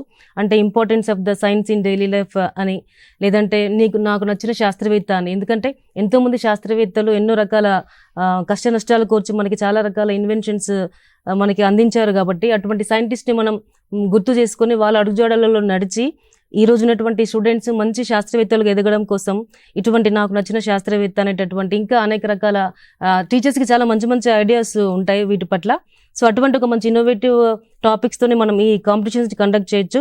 అదేవిధంగా డ్రాయింగ్ అంటే individually different childrens are there in every class rooms. అంటే కొంతమందికి కొన్ని రకాల స్కిల్స్ ఉంటాయి, అందరిలో అన్ని రకాల స్కిల్స్ ఉండవు. కాబట్టి ఈ డ్రాయింగ్ కాంపిటీషన్స్ పెట్టినప్పుడు వాళ్ళ లోపల డ్రాయింగ్ స్కిల్ అనేది బయటికి వస్తుంది అనమాట. సో ఈ డ్రాయింగ్ కాంపిటీషన్స్ పెట్టేటప్పుడు ఏదైనా ఒక సైంటిస్ట్ పిక్చర్ గీయమని చెప్పడం కానీ, లేదంటే ఒక సైంటిస్ట్ పిక్చర్ ఎదురుగా ఉంచి దాన్ని చూస్తూ డ్రాయింగ్ చేయండి అని చెప్పడం కానీ, లేదంటే ఇంకొంచెం ఇన్నోవేటివ్గా రంగోలీ కాంపిటీషన్స్. ఇప్పుడు పిల్లలు చేతిపైన ఒక మంచి మన పాఠ్యాంశాలలో ఉన్నటువంటి ఏదైనా సైన్స్ డయాగ్రామ్ని ఇంటి దగ్గర మీరు రంగోలీ మెహందీ అంటే చేతి మీద మెహందీ డిజైన్ వేసుకుని అన్నప్పుడు వాళ్ళ వేసే క్రమం లోపల వాళ్ళ బ్రెయిన్ అనేది ఏమీ రాని నల్లబల్లలాగా ఉంటుంది. కాబట్టి ఆ వేసే క్రమంలో ఆ పిక్చర్ వాళ్ళ బ్రెయిన్లో ప్రింట్ అయ్యే ఛాన్స్ ఉంటుంది. కాబట్టి ఈ విధంగా ఈ మెహందీ డిజైన్స్ ఆన్ ఈ సైంటిఫిక్ డయాగ్రామ్స్ అనేవి కండక్ట్ చేయొచ్చు. తర్వాత ఎగ్జిబిషన్స్, మామూలుగా మనం district level, state level science exhibitions conduct చేస్తున్నాం. అయితే అందరు పిల్లలకి ఛాన్స్ రాదు కదా, మనం కొన్ని ఎగ్జిబిట్స్ మనం తీసుకెళ్తాం అక్కడికి. సో ఇంకా ఎగ్జిబిషన్లో పార్టిసిపేట్ చేయాలి అని అనుకునేటటువంటి ఆ చిల్డ్రన్ అందరూ కూడా ఈ స్కూల్ లెవెల్లో కండక్ట్ చేసేటటువంటి సైన్స్ ఎగ్జిబిషన్లలో అందరూ పార్టిసిపేట్ చేయొచ్చు. కాబట్టి ఇద్దరిని గ్రూప్గా చేసో, లేదంటే ఒక 4 మెంబర్స్ గ్రూప్గా చేసో, ముందే మనం ఒక 4-5 days బిఫోర్ ఒక మంచి ఎగ్జిబిట్స్ తయారు చేసుకుని రండి, అట్లీస్ట్ ఒక చార్ట్తో అన్నప్పుడు చాలా మంది పిల్లలు ఎగ్జిబిట్స్ తీసుకుని వస్తారనమాట. సో అప్పుడు వాళ్ళ లోపల ఉన్నటువంటి ఆ స్టేజ్ ఫియర్ పోతుంది, వాళ్ళ లోపల ఉన్నటువంటి ఆ భావాలన్నీ కూడా. అంటే ఇప్పుడు సైన్స్ ఎగ్జిబిట్స్ అంటే మంచి మంచి టాపిక్స్ మీద చేస్తారు. 1 minute మేడం, ఒక కాల్ వస్తుంది, మన కాలర్ ఒకళ్ళు మాట్లాడదాం అనుకుంటున్నారు. హలో హలో హలో హలో నమస్కారం అండి. నమస్కారం అండి, చెప్పండి సార్, ఎవరు? మేడం, మేము జెడ్పిహెచ్ఎస్ పోతిరెడ్డిపల్లి హై స్కూల్ నుంచి మాట్లాడుతున్నాం. సార్ చెప్పండి సార్. కరీంనగర్ నుంచి మాట్లాడుతున్నాం సార్ చెప్పండి మేడం. సార్. మా స్టూడెంట్స్ మీతో మాట్లాడుతా అన్నారు, వాళ్ళకి సందేహం ఉందట. సార్ చెప్పండి. అమ్మాయి మాట్లాడు. Good afternoon, madam. Good afternoon అమ్మా, ఎవరు చెప్పండి? My name is Bhargavi. I am studying 10th class. I am from ZPHS Podredipalli, Mandal Vinanga, District Karimnagar. Madam, మనం సాటిలైట్లు పంపించడంలో చాలా సక్సెస్ ఉన్నాం కదా మేడం. అవును అవును, శాటిలైట్స్ పంపించడంలో మంచి సక్సెస్ సాధించాం మనం. చెప్పండి. ఆ సాటిలైట్లకి ఆర్టిఫిషియల్ ఇంటెలిజెన్స్ వాడితే బాగుంటది కదా మేడం, అది నా అభిప్రాయం. వాడుతున్నారా? శాటిలైట్స్లో ఆర్టిఫిషియల్ ఇంటెలిజెన్స్ వాడితే బాగుంటుంది సార్. దీని గురించి మీరు మాట్లాడతారు సార్, రఘునందన్ సార్? అవునమ్మా, ఇది శాటిలైట్స్లో ఆర్టిఫిషియల్ ఇంటెలిజెన్స్ ఇప్పుడు కాదు, చాలా కాలం నుంచే వాడుతూ ఉన్నారు. ఫర్ ఎగ్జాంపుల్ అంగారగ్రహం మీద అక్కడ దిగి పరిశోధన చేసే మిషన్స్ ఏవైతే ఉన్నాయో, అది గత 20 సంవత్సరాల క్రితమే నాసా వాళ్ళు ఆ ఆర్టిఫిషియల్ ఇంటెలిజెన్స్ని వాడడం చేశారు. అయితే భారతదేశం కూడా ఇప్పుడు లేటెస్ట్గా వస్తున్న ఆర్టిఫిషియల్ ఇంటెలిజెన్స్ని ఖచ్చితంగా వాడే అవకాశం ఉంటుంది. ఎందుకంటే అది ఇంకా మనకి ఎన్నో పనులు చేయడానికి అవకాశం ఉంటుంది అన్నమాట. సో డెఫినెట్గా కరీంనగర్ నుంచి ఈ విద్యార్థి చాలా మంచి సూచన ఇచ్చాడు. ఇందాక మేడం కూడా చాలా మంచి యాక్టివిటీస్, అసలు నాకే ఈ యాక్టివిటీస్లో అంటే ఈ SA writing, electrician, drawing participate చేస్తే మళ్ళీ నా స్కూల్ రోజులు నేను గుర్తు చేసుకున్నట్టు అనిపిస్తుంది మేడం. డెఫినెట్గా మంచి సజెషన్స్ మీరు ఇచ్చారు. సో పిల్లలు ఎంత శ్రద్ధగా వింటున్నారు అంటే, వాళ్ళు కూడా ఆ క్యూరియస్ మైండ్ చూడండి. ఆర్టిఫిషియల్ ఇంటెలిజెన్స్ని మనం శాటిలైట్స్లో ఎందుకు వాడకూడదు అని, అది జరుగుతుంది, ఆల్రెడీ వర్క్లో ఉంది. దానికి సంబంధించిన ఇంకా డీటెయిల్స్ మనం ముందు చర్చల్లో మనం మాట్లాడుకుందాం. Madam Sunitha madam, please continue. Okay madam. So ఈ సైన్స్ ఎగ్జిబిషన్స్ కండక్ట్ చేసేటప్పుడు పిల్లలు తీసుకొచ్చే ఎగ్జిబిట్స్ కూడా మంచి టాపిక్స్ మీద, అంటే సోషల్ ఇప్పుడు బర్నింగ్ ఇష్యూస్ పైననే ఎగ్జిబిట్స్ తీసుకొస్తారు. కాబట్టి ఈ సైన్స్ ఎగ్జిబిషన్ అనేది మన స్కూళ్ళలో కండక్ట్ చేసుకోవడం ద్వారా పిల్లలందరినీ పార్టిసిపేట్ చేపించిన వాళ్ళం అవుతాం. పిల్లలందరిలో ఉన్నటువంటి అన్ని రకాల క్రియేటివిటీ మనం వెలికి తీసిన వాళ్ళం అవుతాం అనమాట. సో ఈ సైన్స్ ఎగ్జిబిషన్ సైన్స్ రోజు కండక్ట్ చేసుకున్న ఈ క్రమంలో మన పక్కన ఉన్న యూపీఎస్ స్కూల్స్ కానీ, పిఎస్ స్కూల్స్ కానీ, ఆ చిల్డ్రన్ కూడా మనం తీసుకొచ్చి వాళ్ళని కూడా ఈ విజిట్ చేయించడం ద్వారా ఆ పిల్లల ద్వారా వీలైతే ఒక విలేజ్లో ఉన్నటువంటి పేరెంట్స్, మిగతా స్కూల్ చుట్టుపక్కల ఉన్నటువంటి కామన్ పీపుల్ కూడా వచ్చి ఆ ఎగ్జిబిట్స్ చూడగలుగుతారు. దాని ద్వారా వివిధ రకాల అంశాల పట్ల అందరికీ అవగాహన కల్పించిన వాళ్ళం అవుతాం. అంటే ఇక్కడ పిల్లల ద్వారా వాళ్ళ కుటుంబ సభ్యులకి, విలేజ్కి, సో తద్వారా ఒక ఊరికి, ఒక జిల్లాకి, ఒక స్టేట్కి, ఒక సొసైటీకి మనం ఒక సైన్స్ని, ఒక సైంటిఫిక్ యాటిట్యూడ్ని మనం డెవలప్ చేయించిన వాళ్ళం అవుతాం. కాబట్టి ఈ ఎగ్జిబిషన్స్ అనేవి కూడా మనం ఈజీగా సైన్స్ రోజు కండక్ట్ చేయొచ్చు. ఇంకా సైన్స్ మెటీరియల్ ప్రజెంటేషన్, ఇప్పుడు మన సైన్స్ ల్యాబొరేటరీలలో చాలా మెటీరియల్ ఉంది. రోజు మనం అన్ని రకాల మెటీరియల్స్ని అందరు స్టూడెంట్స్కి చూపించలేకపోవచ్చు. కాబట్టి ఈ రోజు మనం ల్యాబ్లో ఉన్నటువంటి అన్ని రకాల మెటీరియల్ని మనం ఒక సైన్స్ ఇమెయిల్ లాగా నిర్వహించి అన్ని క్లాసెస్ స్టూడెంట్స్కి ఇది ప్రజెంటేషన్ చేయొచ్చు. ఇంకా science seminars by students, so science seminar చిన్నగా అంటే సైన్స్ డేకి బిఫోర్ 4 days ముందే మనం ఒక చిన్న టాపిక్ ఇచ్చి ఆ టాపిక్ మీద పిల్లల్ని మాట్లాడేలా చేయవచ్చు. ఇటువంటి సెమినార్స్లో తీసుకునే టాపిక్స్ కూడా మంచి అంటే మనం వాతావరణం మార్పుల మీద అవగాహన కల్పించేటట్టుగా, భూ సంరక్షణ మీద, పర్యావరణ పరిరక్షణ మీద, చెట్ల పెంపకం మీద ఇంకొంచెం డీప్గా వెళ్ళి ancient scientific knowledge relevance to modern times అని, లేదంటే ప్రాజెక్ట్ బేస్డ్ లెర్నింగ్ యొక్క ఇంపార్టెన్స్ ఏంటని, లేదంటే role of students in self reliant India అని, ఇటువంటి ఇంకొంచెం డెప్త్గా వెళ్ళి మంచి టాపిక్స్ మీద మనం సైన్స్ సెమినార్స్ కండక్ట్ చేయొచ్చు by students. And also guest lectures or seminars by scientists, doctors, professors.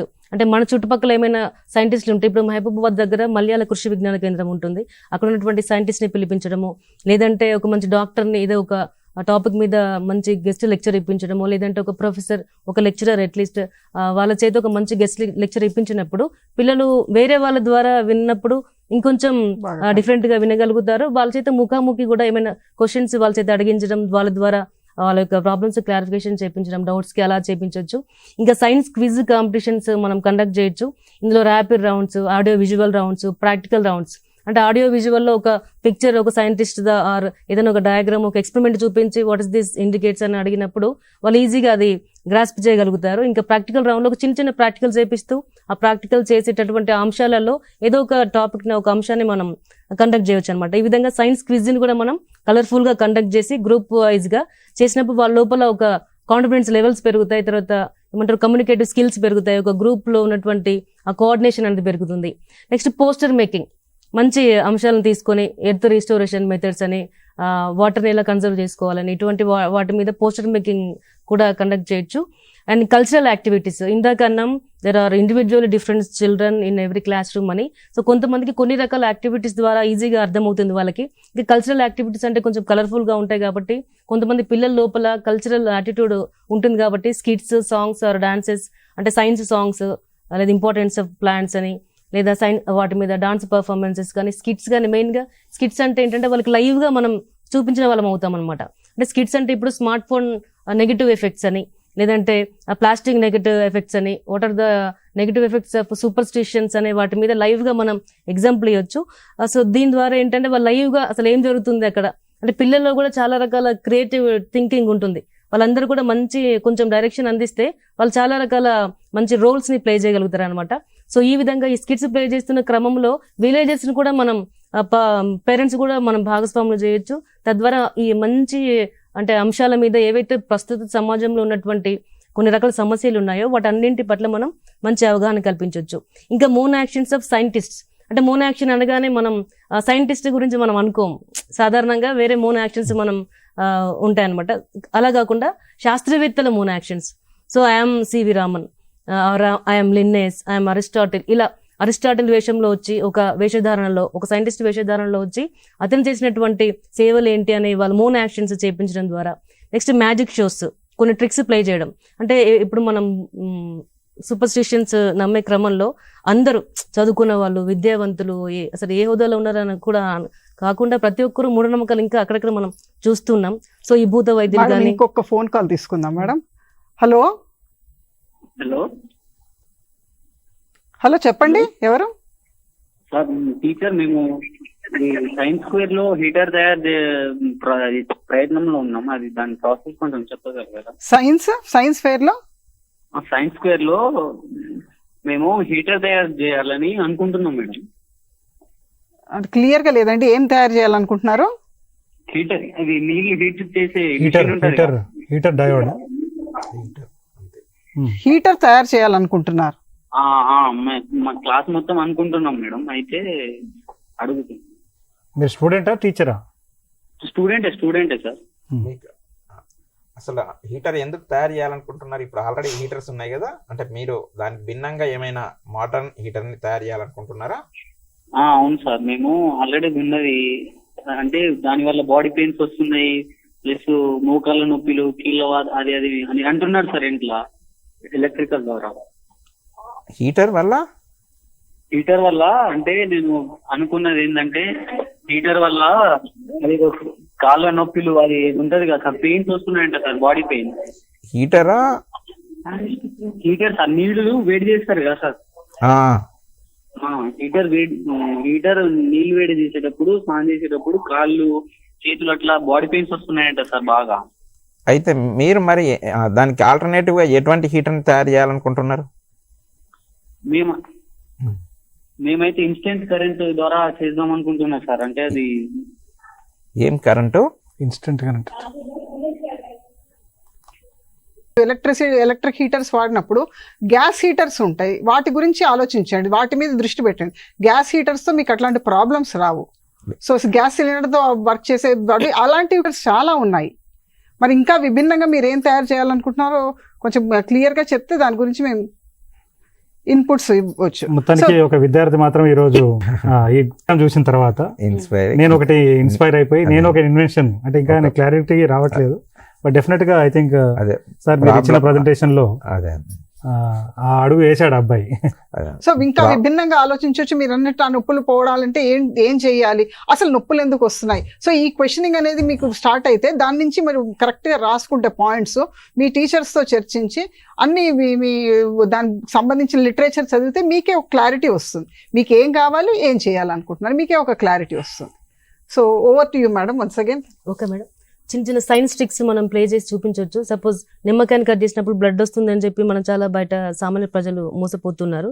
So మనం ఒక కత్తికి హైబిస్కస్ మందార పూల రసం రాసినప్పుడు దాంతో ఆ కత్తితో చాకు ఈ నిమ్మకాయ కట్ చేసినప్పుడు ఆ మందార పూల రసంలో ఉన్నటువంటి యాంథోసైనిన్ అనే ఆ పిగ్మెంట్ వల్ల అదొక న్యాచురల్ ఇండికేటర్ వర్క్ చేసి యాసిడ్తో రియాక్షన్ వల్ల నిమ్మకాయ నుంచి ఒక రెడ్డిష్ కలర్ అనేది రావడం జరుగుతుంది. సో అది మనం బయట చాలా మంది ప్రజలు అది బ్లడ్ అనుకుని భ్రమ చెంది అన్ని రకాలుగా నష్టపోవడం జరుగుతున్నారు. కాబట్టి ఇటువంటి ఒక ట్రిక్ ప్లే చేసి ఇప్పుడు మనం స్కిట్స్ అండ్ సూపర్స్టిషన్స్ అని దానిలో భాగంగా ఒక రోల్ అది ప్లే చేయించి అది కట్ చేసినప్పుడు మనకి రెడ్ కలర్లో కనిపిస్తుంది. సో అప్పుడు పిల్లలందరూ సర్ప్రైజింగ్గా ఫీల్ అవుతారు. ఆఫ్టర్ దట్ స్కిట్ కంప్లీట్ అయిన తర్వాత అసలు ఎలా అది రెడ్డిష్ కలర్ వచ్చింది అనేది మనం ఎక్స్ప్లెయిన్ చేసినప్పుడు వాళ్ళకి ఈజీగా వాళ్ళు లైవ్గా అండర్స్టాండ్ చేసుకోగలుగుతారు. అదేవిధంగా ఒక ఎగ్ పగులు కొట్టినప్పుడు దాంట్లో నుంచి బ్లడ్ వస్తుందని చెప్పి బయట మనం వింటూ ఉంటాం. ఆ ఎగ్కి చిన్న హోల్ చేసి లోపల ఉన్న ఫ్లూయిడ్ని బయటికి పంపించి దాని లోపల కుంకుమ పెట్టేసి చిన్న వైట్ పేపర్ స్టిచ్ చేసినప్పుడు అది పగులు కొట్టగానే మనకి రెడ్ కలర్లో కనపడుతుంది. పిల్లలు ఆశ్చర్యపోతారు ఏంటి ఇదని. సో అప్పుడు దాన్ని మనం ఎక్స్ప్లెయిన్ చేయొచ్చు behind that what is the scientific reason అని. అండ్ ఆల్సో ఒక కొబ్బరికాయ హోల్స్ ఉంటాయి, హోల్ నుంచి వాటర్ బయటకు తీసేసి ఆ హోల్లో మొత్తం ఫ్లవర్స్ పంపించి అది మనం సివి రామన్ ఫోటోకి మనం సైన్స్ డే రోజు ఎలాగ మనం గార్లెండ్ ప్రోగ్రామ్ జరుపుతాం కాబట్టి అదే టైంలో ఒక కొబ్బరికాయని కొట్టినప్పుడు దాని నుంచి ఫ్లవర్స్ వస్తాయి. ఆ ఫ్లవర్స్ మనం ఇలా వేసినప్పుడు పిల్లలు ఆశ్చర్యపోతారు అనమాట, ఎలా వచ్చాయి కొబ్బరికాయ నుంచి అని. సో అప్పుడు కూడా మనం ఒక scientific reason what is there behind that process అని అలా ఎక్స్ప్లెయిన్ చేసి అటువంటి ఒక లైవ్ ఎగ్జాంపుల్స్ చిన్న చిన్న మ్యాజిక్ షోస్ పిల్లల చేత చేపిస్తూ మనం అటువంటి స్కిట్ ప్లే చేసినప్పుడు పిల్లలు లైవ్ గా తెలుసుకోగలుగుతారు. అంటే పిల్లలు అంటే టువర్డ్స్ దాని పట్ల పిల్లల్ని అట్రాక్ట్ చేస్తూ మనం ఒక కల్చరల్ టచ్ ఇస్తూ వాళ్ళకి సైంటిఫికల్ గా ఆడుతూ పాడుతూ నేర్చుకునే విధంగా అలా మనం వాళ్ళ లోపల ఇటువంటి చాలా అంశాల పట్ల అవగాహన కల్పించవచ్చు. ఇంకా సైన్స్ మ్యాగజైన్ ఎగ్జిబిషన్ కండక్ట్ చేయొచ్చు, లేదంటే సైన్స్ డిబేట్స్ కండక్ట్ చేయొచ్చు. అండ్ ఫీల్డ్ విజిట్స్ కూడా మన చుట్టుపక్కల చాలా ఫీల్డ్స్ ఉంటాయి. మొత్తానికి ఈ సైన్స్ డేని ఏదో ఒక రకంగా మనం ఇక్కడ చాలా పిక్చర్స్ కనిపిస్తున్నాయి మనకి, చాలా స్కూళ్ళల్లో కండక్ట్ చేస్తున్నటువంటి పిక్చర్స్ ఇవి. రంగోలీ కాంపిటీషన్స్ అని, ఏదైనా ఫీల్డ్ విజిట్స్ కానీ, and next so debate competitions, quiz competitions, తర్వాత రంగోలీ కాంపిటీషన్స్, సైన్స్ ల్యాబ్ని ఏదో ఒక రూమ్ని మనం సైన్స్ ల్యాబ్గా మనం క్రియేట్ చేసుకోవచ్చు.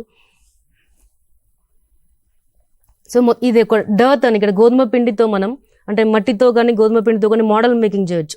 గోధుమ పిండి ఇచ్చి మనం మామూలుగా ఇండ్లలో రంగోలీలో యూజ్ చేసుకునేటటువంటి కలర్స్ని మనం డిఫరెంట్ కలర్స్ని ఆ గోధుమ పిండిలలో కలిపి అన్ని డిఫరెంట్ కలర్డ్ డాస్ పిండి ముద్దల్ని తయారు చేసి పిల్లలకి ఇచ్చినప్పుడు ఈజీగా వాళ్ళు ఆ డిఫరెంట్ కలర్డ్ డాస్ తోని ఆ పిండి ముద్దలతోని వాళ్ళు చాలా రకాల మన లెసన్స్ లో ఉన్నటువంటి మోడల్స్ కూడా వాళ్ళు తయారు చేయగలుగుతారు అనమాట. సో ఈ విధంగా మనం సైన్స్ డే రోజు వీలైనంతగా అంటే మనకి టైం సెట్ అయ్యేటట్టు చేసుకుని ఒక 2 periods కొన్ని కాంపిటీషన్స్, ఇంకొక 2 periods కొన్ని కాంపిటీషన్స్గా డివైడ్ చేసుకుని ఆఫ్టర్ లంచ్ ఒక చిన్న ప్రోగ్రామ్ కండక్ట్ చేసుకుని సర్ సివి రామన్ని మనం మరొకసారి గుర్తు చేసుకుంటూ అతని యొక్క సేవల్ని కొనియాడుకుంటూ అతడి అడుగుజాడలలో నడుస్తూ పిల్లలందరూ మంచి భావి భారత శాస్త్రవేత్తలుగా ఎదగడానికి ఈ సైన్స్ డేని మనం వీలినంత వరకు అంటే మన చేతుల్లో ఉన్నంత వరకు మన పరిధి మేరకు సైంటిఫిక్ యాటిట్యూడ్ని అన్ని రకాల ప్రజలలో డెవలప్ చేయడానికి పిల్లల ద్వారా మనం సమాజానికి శాస్త్రీయ దృక్పథాన్ని అందించవచ్చు. థ్యాంక్ యూ మేడం, చాలా బాగా ఎక్స్ప్లెయిన్ చాలా బాగా చేశారు. చెప్పారు చాలా యాక్టివిటీస్, ఎన్ని విభిన్నమైన యాక్టివిటీస్. సో మనసుంటే మార్గం ఉంటుందని అసలు ఎన్ని రకాలుగా చేయొచ్చు అంటే అంటే ఒక సార్ అన్నట్టు ఒక పండగ, ఒక సైన్స్ పండగ, ఒక మంచి వాతావరణం, ఆహ్లాదకరమైన వాతావరణం. దాంట్లో స్కూలే కాదు, విలేజ్ పక్కన స్కూల్స్ అన్ని Community ఇన్వాల్వ్ involved అయిపోయి ఒక మొత్తం ఒక సైన్స్ అట్మాస్ఫియర్ అనేది డెవలప్ అవ్వడానికి అవకాశం ఉంటుంది ఇలాంటి యాక్టివిటీస్ చేపట్టడం ద్వారా. ఇప్పుడు ఒక కాలర్ ఉన్నారు. హలో హలో మేడం, చెప్పండి అమ్మా, ఎవరు? ఖమ్మం జిల్లా ఎరుపాల మండలం మామనూరు గ్రామం. చెప్పండి. ఇప్పుడు ఎక్కడన్నా ఏరోప్లేన్ ఉంటే కనుక GPS ద్వారా ట్రాక్ అయిద్దిగా మేడం. అయితే ఇప్పుడు చాలా మంది పిల్లలు తప్పిపోతున్నారుగా. ఓకే. అయితే పిల్లలకు కూడా GPS అసెస్మెంట్ ఏదైనా ట్రాక్ చేసేటట్టు తయారు చేయొచ్చు, కనుక్కోవచ్చుగా. జేబిఎస్ జిపిఎస్ ట్రాక్ పెట్టడం వల్ల కనుక్కో చేయవచ్చు. Good idea. మంచి జిపిఎస్ idea, చేయవచ్చు. పిల్లలు తప్పిపోకుండా GPS తయారు చేయొచ్చు. మరి తయారు చేయండి మీరు. ఇదంతా వేదిక అందుకే కదా మణికంఠ. అవును మేడం. మీరు ఆలోచించండి. ఇప్పుడు మంచి ఐడియా వచ్చింది, ఏ విధంగా చేయాలని నువ్వే రోడ్ మ్యాప్ వేసుకో, ఎలా చేయాలి ఏంటి అని. సో పిల్లలు తప్పిపోకుండా ఎక్కడికైనా వెళ్ళారు, ఇప్పుడే మీరు సైన్స్ ఫేర్కి ఒక వేరే స్కూల్కి వెళ్ళారు, తప్పిపోకుండా ఉండాలి, ఎలాంటి GPS ఉండాలి, ఏం చేయాలి, మీ ఇన్ఫర్మేషన్ ఎప్పటికప్పుడు మీ పేరెంట్స్ కి తెలిసేటట్టు. అందరికి అలా సెట్ చేస్తే ఇప్పుడు చాలా మంది పిల్లలు తప్పిపోతున్నారు కదా, దాని వల్ల తప్పిపోకుండా ఉంటారు. తప్పిపోయినా కానీ ఆడున్నారో తెలుద్ది. అవును అవును, very good idea. So work out చేయి దీని మీద. సెట్ చేయడం అంటే ఏం చేస్తావు మణికంఠ? ఏ రకంగా నీ ఐడియా ఏంటి? ప్రతి స్టూడెంట్కి సెట్ చేద్దామని అంటున్నావు కదా, అంటే ఏం చేద్దామని? మొబైల్ ఫోన్ చేతికిస్తావా లేకపోతే మొదటనైతే ప్రాబ్లం అయితే ఫైండింగ్ చేశాడు. దానికి సొల్యూషన్స్, డిఫరెంట్ సొల్యూషన్స్ ని మీ ఫ్రెండ్స్ తో కూడా డిస్కషన్ చేసినాక అందులో ద బెస్ట్ సొల్యూషన్ ఏంటిదో తయారు చేసుకుని మనం ఎగ్జిబిషన్కి వస్తే మీకు మంచి రిజల్ట్ వస్తుంది. గ్రూప్ డిస్కషన్ చేసి అందరు ఐడియాస్ తీసుకుని ఒక మంచి ఐడియాతో దాన్ని మనం మెచ్చుకోవాలి మేడం. అబ్బాయి ప్రాబ్లం అయితే మంచి ప్రాబ్లమ్ ని ఐడెంటిఫై చేశాడు. పిల్లలు తప్పిపోతున్నారు, వాస్తవమే. మరి వాళ్ళని ఎప్పటికప్పుడు ట్రాక్ చేసుకుంటూ కాపాడడం అనేది ఆ అబ్బాయి ఉద్దేశం. కానీ మరి చాలా ఖర్చుతో ఉన్న వ్యవహారం కదా. సో ఇది లో కాస్ట్ ఏదైనా మీరు మెథడ్ మీరు సజెస్ట్ చేసినట్లయితే డెఫినెట్గా ఇందాక సార్ మనకు ఎక్స్ప్లెయిన్ చేసినట్టుగా స్టేటే కాదు, నేషనల్ లెవెల్, ఇంటర్నేషనల్ లెవెల్ కూడా వెళ్ళే అవకాశం ఉంటుంది. ఎందుకంటే ఈ సమస్య విశ్వవ్యాప్తంగా ఉన్న సమస్య. నాట్ ఓన్లీ పిల్లలు, పెద్దలు కూడా తప్పిపోతా ఉన్నారు. GPS కాకుండా అదర్ ఇంకేదైనా ఉందా అనేది కూడా ఇప్పుడు మనకి ప్యానెల్ టీమ్ చెప్పినట్టు అంత science is learning by doing. I hear, I forget, I see, I remember, I do, I understand. జీవితాంతం ఇప్పుడు మేడం చెప్పారు, ఒక రంగోలీ మోడల్ మనం డయాగ్రామ్ చేతి మీద మెహందీలాగా వేసుకుంటే లైఫ్ లాంగ్ గుర్తుంటుంది. ఎందుకంటే దాని మీద కొంచెం సేపు వర్క్ చేసాం. సో అలా మోడల్స్ క్రియేట్ చేయడము, అలాంటి ఎక్స్పెరిమెంట్స్ చేయడము, అలాంటి ఎక్స్పీరియన్షియల్ లెర్నింగ్ ఇవ్వడము చాలా ఇంపార్టెంట్. ఈ సైన్స్ లెర్నింగ్ బై డూయింగ్ ద్వారా మన సైంటిఫిక్ యాటిట్యూడ్ పెంపొందించి వాళ్ళని బాల వైజ్ఞానికులుగా తయారు చేసి తర్వాత భారతదేశానికి మంచి విజ్ఞానాన్ని అందించే శాస్త్రవేత్తలుగా తయారు చేయడమే ఈ నేషనల్ సైన్స్ డే యొక్క ఉద్దేశం. సో ఇంకో రానున్న 3 రోజుల్లో ఇది వస్తుంది. బాగా ప్లాన్ చేసుకోండి, ఏమేమి యాక్టివిటీస్ చేయొచ్చో తెలుసు. మీకు ఎలాగో ఆల్రెడీ లిస్ట్ ఉంది కాబట్టి దాని ప్రకారం ఇప్పటి నుంచే స్టార్ట్ చేసే ట్యూషన్ ఎస్ఏ రైటింగ్ ఒక రోజు, సైన్స్ రంగోలీ ఒక రోజు, మోడల్ మేకింగ్ ఒక రోజు, క్విజ్ కాంపిటీషన్ ఒక రోజు, ఆ విధంగా పెడుతూ ఉంటే ఈ వారం అంతా ఒక వారోత్సవం లాగా కూడా ఈ సైన్స్ వారోత్సవం చేయొచ్చు.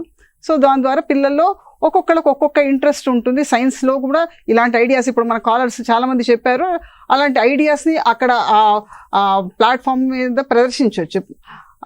సో ఇవాళ నేను ఈ కార్యక్రమానికి వచ్చిన రఘునందన్ గారిని చాలా బాగా అంతరిక్ష శాస్త్రం గురించి ఎక్స్ప్లెయిన్ చేశారు. ఇస్రో మనకి భారతదేశంని ఎలా ప్రపంచ స్థాయిలో నిలబెట్టింది, ఎంత మంచి గుర్తింపు తెప్పించింది అనే విషయాలు ఇవాళ మనం చర్చించుకోవడం జరిగింది. Thank you sir.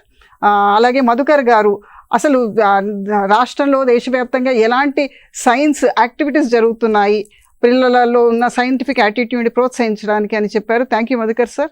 అలాగే సునీత మేడం మనకి ఇవాళ మొత్తం ఒక నేషనల్ సైన్స్ డే రోజు ఎలాంటి ప్రోగ్రామ్స్ చేయొచ్చు, దాని పట్ల ఒక మంచి వాతావరణం, పిల్లలకు ఉపయోగకరమైంది, అలాగే మా పక్కన స్కూళ్ళకి ఉపయోగకరమైంది, అలాగే విలేజ్ మొత్తానికి ఉపయోగకరమైంది. అలాగే పేరెంట్స్లో కూడా సైంటిఫిక్ యాటిట్యూడ్, పిల్లల్లోనే కాదు పేరెంట్స్లో కూడా సైంటిఫిక్ యాటిట్యూడ్ ఎలా పెంపొందించాలి అనేది ఇవాళ మనకి సునీత మేడం చెప్పడం జరిగింది. సో ఈ విధంగా మీరు ఈ వారం అంతా కూడా చేయొచ్చు.